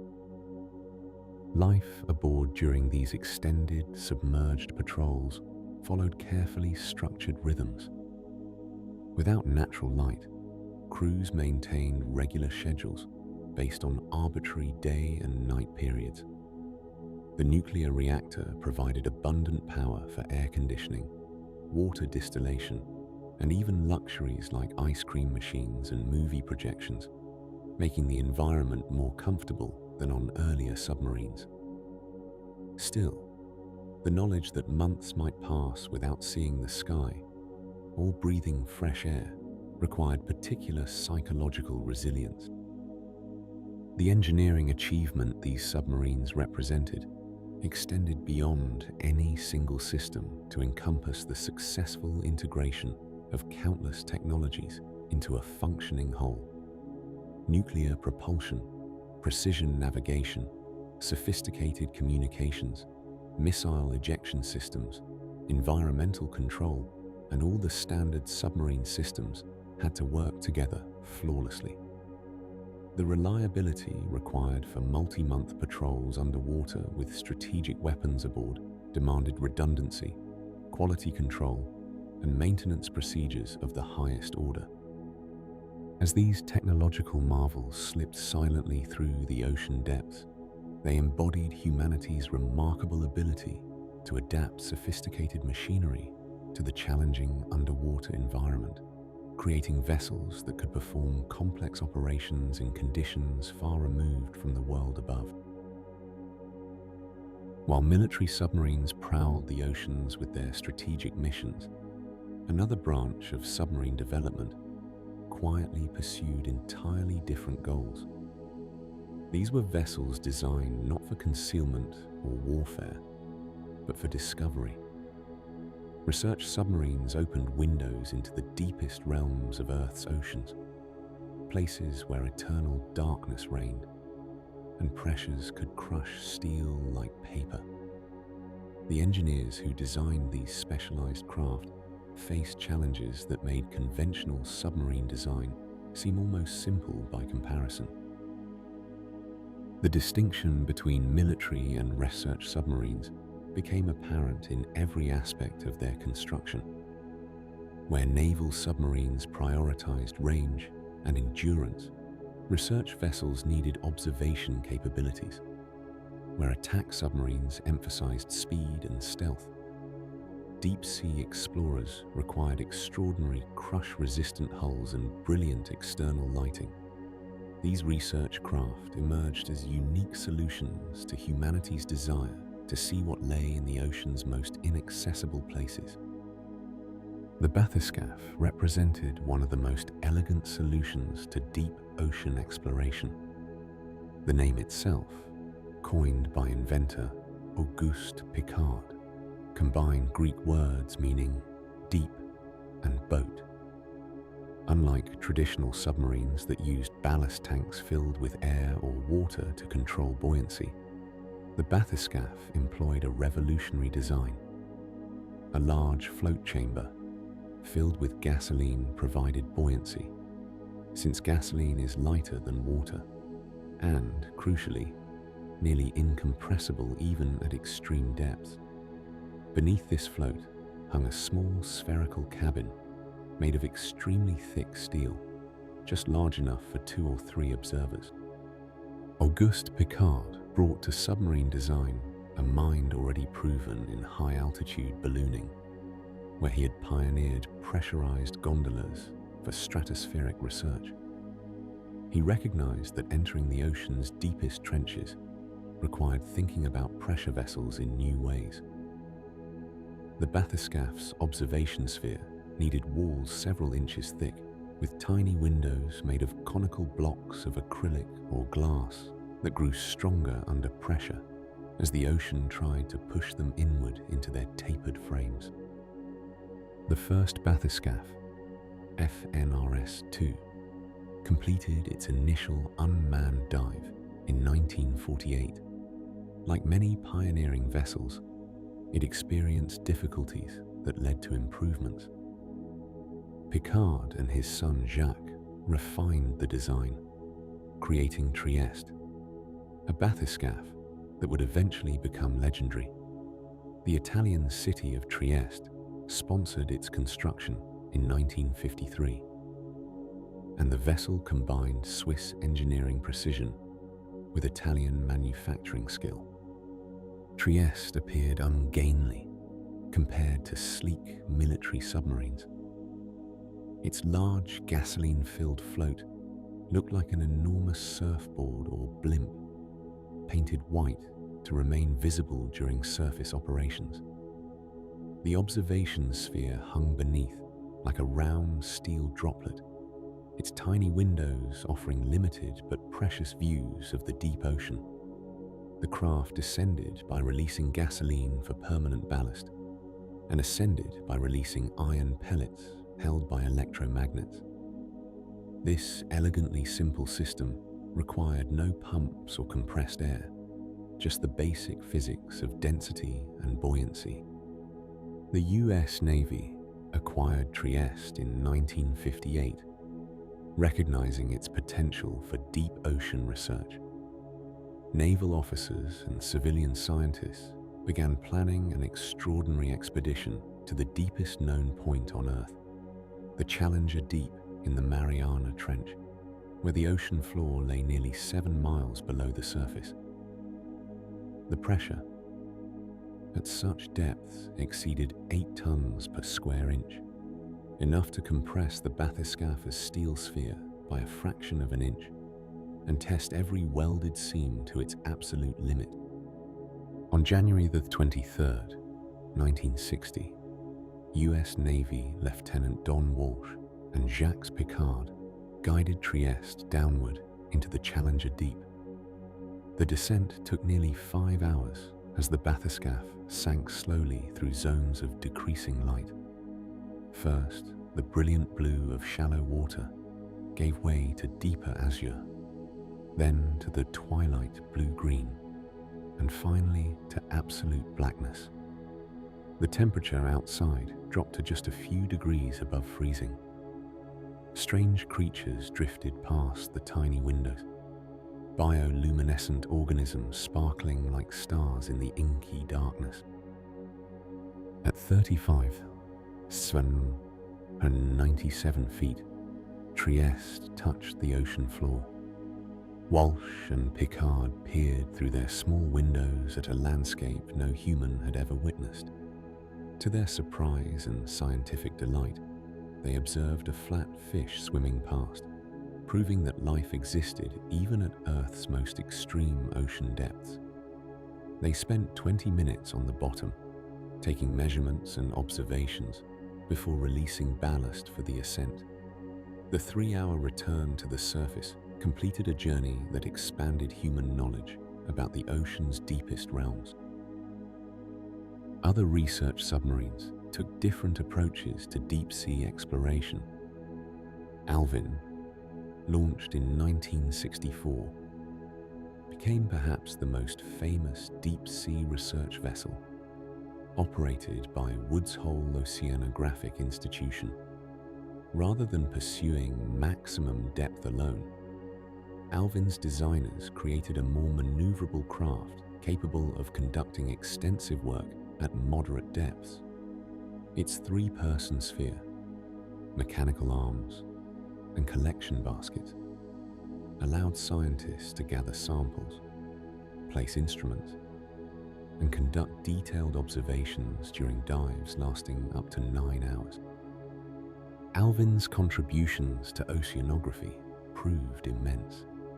The submarine explored the mid-Atlantic ridge, discovering hydrothermal vents surrounded by entirely unexpected ecosystems. These underwater hot springs, heated by volcanic activity, supported communities of bizarre organisms, including giant tube worms, eyeless shrimp, and bacteria that derived energy from chemicals rather than sunlight. These discoveries revolutionized understanding of how life could exist in extreme environments, with implications reaching beyond oceanography to questions about the possibility of life on other worlds. Research submarines also proved valuable for underwater archaeology. The ability to dive to historic shipwrecks, observe them with human eyes, and carefully retrieve artifacts opened new chapters in maritime history. Submersibles explored ancient Mediterranean wrecks, Revolutionary War vessels, and ships from both world wars. The human presence that research submarines provided allowed for nuanced decisions about what to document, what to recover, and how to preserve underwater heritage. The engineering challenges specific to research submarines demanded continuous innovation. External lighting needed to illuminate pitch-black environments without creating heat that might damage nearby marine life or disturb delicate sediments. Manipulator arms required precise control systems that could translate a pilot's hand movements into the mechanical grasp of pincers working under tremendous pressure. Camera systems needed housings that could withstand crushing forces while maintaining optical clarity. Every component represented a specialized solution to extreme environmental demands. As decades passed, research submarines evolved alongside advancing technology. Better batteries extended dive times. Improved materials allowed deeper capabilities without increasing weight. Fiber optic cables enabled real-time communication and video transmission to surface support ships, allowing entire research teams to participate in observations that once only pilot and observer could witness. Yet the fundamental concept remained Auguste Piccard's elegant vision, a protected sphere carrying human observers into realms where surface dwellers could never venture unprotected. These research submarines revealed the ocean's depths as complex, populated, geologically active environments rather than lifeless abyssal plains. They demonstrated that human curiosity could be satisfied even in Earth's most challenging environments, given sufficient engineering ingenuity and careful design. While military submarines explored the ocean strategically, research vessels explored it scientifically, and in doing so, expanded humanity's understanding of the planet itself. The innovations developed for these specialized craft would eventually influence broader submarine technology, as solutions to extreme challenges often do. The research submarines that explored the deepest ocean trenches represented remarkable engineering achievements, but they were specialized vessels built for specific missions. As the 20th century drew to a close and the 21st century began, submarine technology entered a new era where the accumulated knowledge of more than a century of underwater innovation converged with revolutionary advances in computing, materials science, and automation. The submarines gliding through the world's oceans today would seem almost magical to the pioneers who hand-cranked their way through murky harbor waters or peered through crude periscopes at the surface above. Modern submarine construction begins with materials that would have amazed earlier designers. The high-strength steel alloys used in contemporary pressure hulls undergo rigorous testing and quality control that ensures consistent performance at depths that would have crushed vessels from just a few decades earlier. These specialized steels contain precise combinations of elements that provide both strength and flexibility, allowing the hull to compress slightly under pressure without failing. The welding techniques used to join these thick steel plates have become so refined that the welds themselves can be stronger than the surrounding metal, eliminating the weak points that plagued earlier designs. Each weld on a modern submarine undergoes ultrasonic testing and X-ray examination to verify its integrity, creating pressure hulls that can descend to depths exceeding 1,000 feet with comfortable safety margins. The sonar systems aboard contemporary submarines represent perhaps the most dramatic technological leap from earlier eras, where World War II submariners listened through relatively simple hydrophones, straining to distinguish the sound of approaching ships from the ambient noise of the ocean. Modern sonar operators work with sophisticated computer systems that process sound data in ways that transform underwater acoustics into detailed environmental awareness.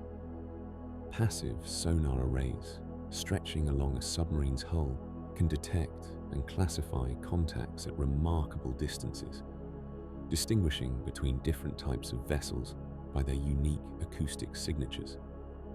The computers analyzing these sounds can filter out biological noise from whales and dolphins, geological sounds from underwater volcanic activity, and the ambient rush of ocean currents, isolating the specific frequencies that indicate human-made machinery.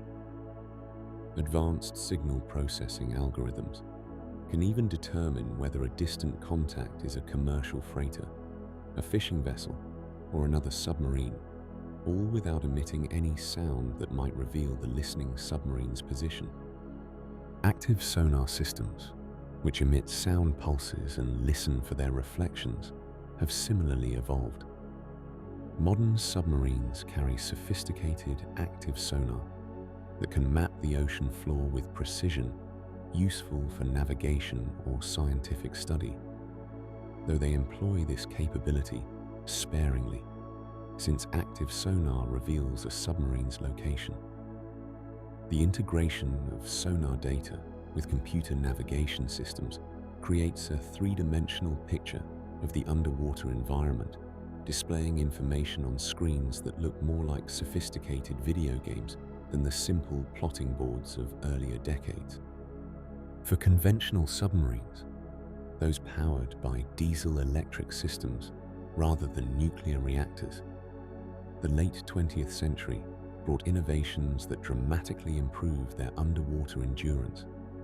Air-independent propulsion systems, developed primarily by European and Asian shipyards, allowed these submarines to generate electrical power while submerged for weeks at a time. Several different approaches achieved this goal. Some systems use fuel cells that combine hydrogen and oxygen to generate electricity, producing only water as a byproduct. Others employ closed-cycle diesel engines that carry their own oxygen supply, allowing the diesel engines to run underwater. Still others use Stirling engines, which operate on external heat sources and can run very quietly for extended periods. These air-independent propulsion systems transformed conventional submarines from vessels that needed to surface or snorkel every few days into boats that could remain completely submerged for weeks, combining long underwater endurance with the quietness and lower cost that made them attractive to many navies. The computer systems integrating every aspect of modern submarine operations would have seemed like pure fantasy to submariners from earlier eras. Automated systems monitor and control ballast, trim, depth, and heading with precision that reduces crew workload while improving safety. Navigation computers combine input from GPS receivers when near the surface, inertial navigation systems that track every movement, sonar mapping data, and gravitational anomaly detectors to maintain accurate position awareness even during extended submerged operations. Fire control systems for torpedoes have evolved into sophisticated computer networks that can track multiple targets simultaneously, calculate optimal firing solutions, and guide weapons to their targets with remarkable accuracy. These computers require sophisticated software, and the programming that runs modern submarines represents millions of lines of carefully tested code. The reliability required for submarine systems means that this software undergoes extensive verification and testing, with redundant systems backing up critical functions. Despite the complexity, the goal of these automated systems is to make submarine operations safer and more intuitive, handling routine tasks automatically while keeping human operators informed and in control of important decisions. The habitability of modern submarines reflects decades of learning about how to help crews remain healthy and effective during long submerged voyages. Atmospheric control systems maintain comfortable temperatures and humidity levels throughout the boat, while advanced air purification removes contaminants and odors that could build up during extended submersion. The chemical systems that scrub carbon dioxide from the air have become more efficient and less intrusive, working continuously in the background. Some modern submarines carry oxygen generators that electrolyze water from the ocean, splitting it into hydrogen and oxygen, providing an effectively unlimited supply of breathing air as long as electrical power remains available. The quieting technologies incorporated into contemporary submarines represent another dramatic advance. Machinery mounts on sophisticated vibration, dampening systems that prevent mechanical noise from transmitting through the hull into the surrounding water. Propellers have given way to pump jet propulsors on many submarines, reducing cavitation and the distinctive sounds that propellers create. Anechoic coatings on the exterior hull absorb incoming sonar pulses rather than reflecting them, reducing the submarine's acoustic visibility. These tiles, made from sophisticated rubber compounds with carefully designed internal structures, represent years of research into acoustic materials and make modern submarines remarkably difficult to detect. Manufacturing techniques for submarine construction have advanced to incorporate computer-aided design and precision fabrication methods. Components are built to exacting tolerances, and modern quality control ensures consistency that earlier manufacturers could never achieve. Some shipyards now use modular construction, building large sections of submarines separately before joining them together, reducing construction time while maintaining the precision that submarine safety requires. As these technologies come together in contemporary submarines, they create vessels that represent the culmination of centuries of innovation and learning. The submarines operating in today's oceans can dive deeper, stay submerged longer, operate more quietly, and navigate more precisely than the dreamiest optimist from earlier eras might have imagined. Yet they still descend and surface using the same basic principle of ballast tanks that proved successful more than a century ago.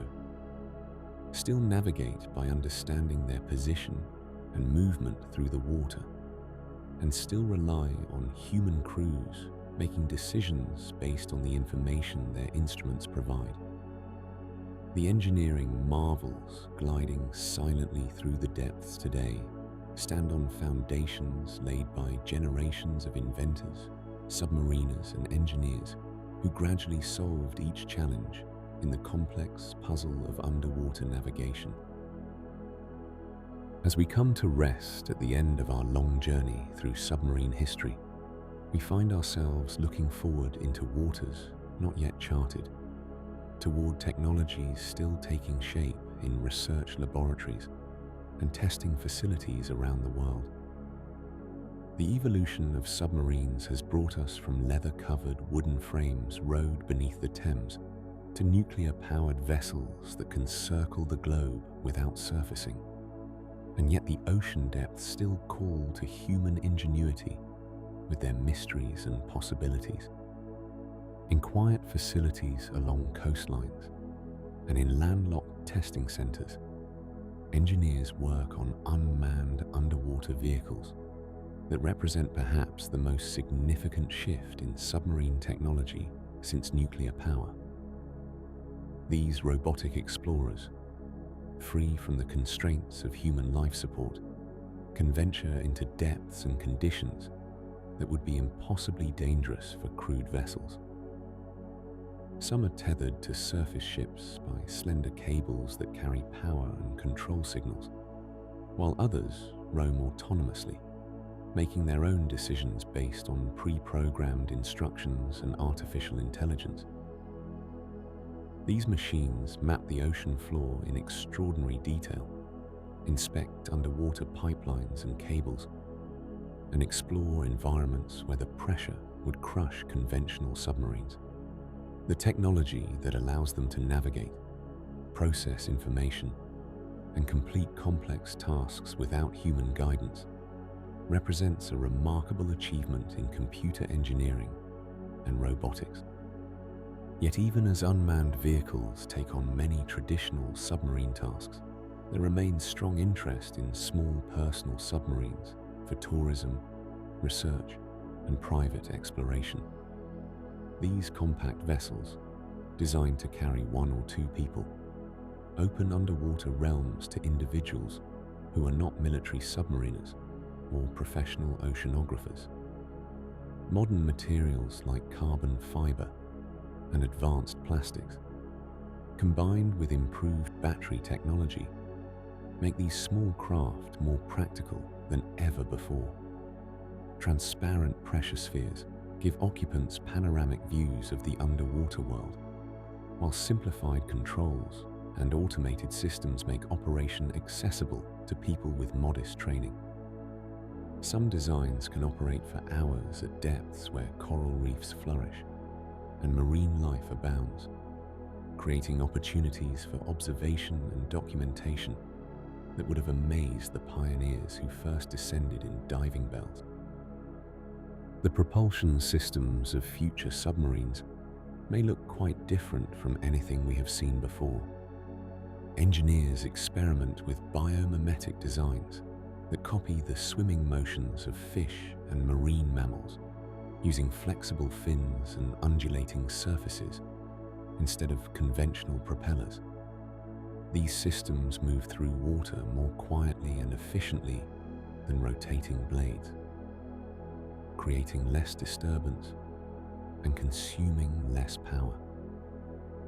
Other researchers explore magneto-hydrodynamic drives, which move seawater using electromagnetic fields rather than mechanical parts, eliminating propellers entirely.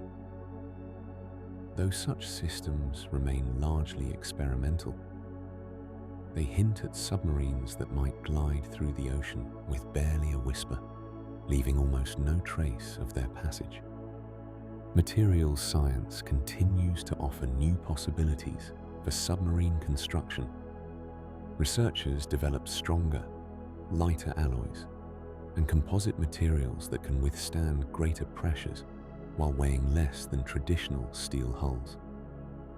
Some experimental materials can change their properties in response to conditions, becoming rigid under pressure or flexible when needed.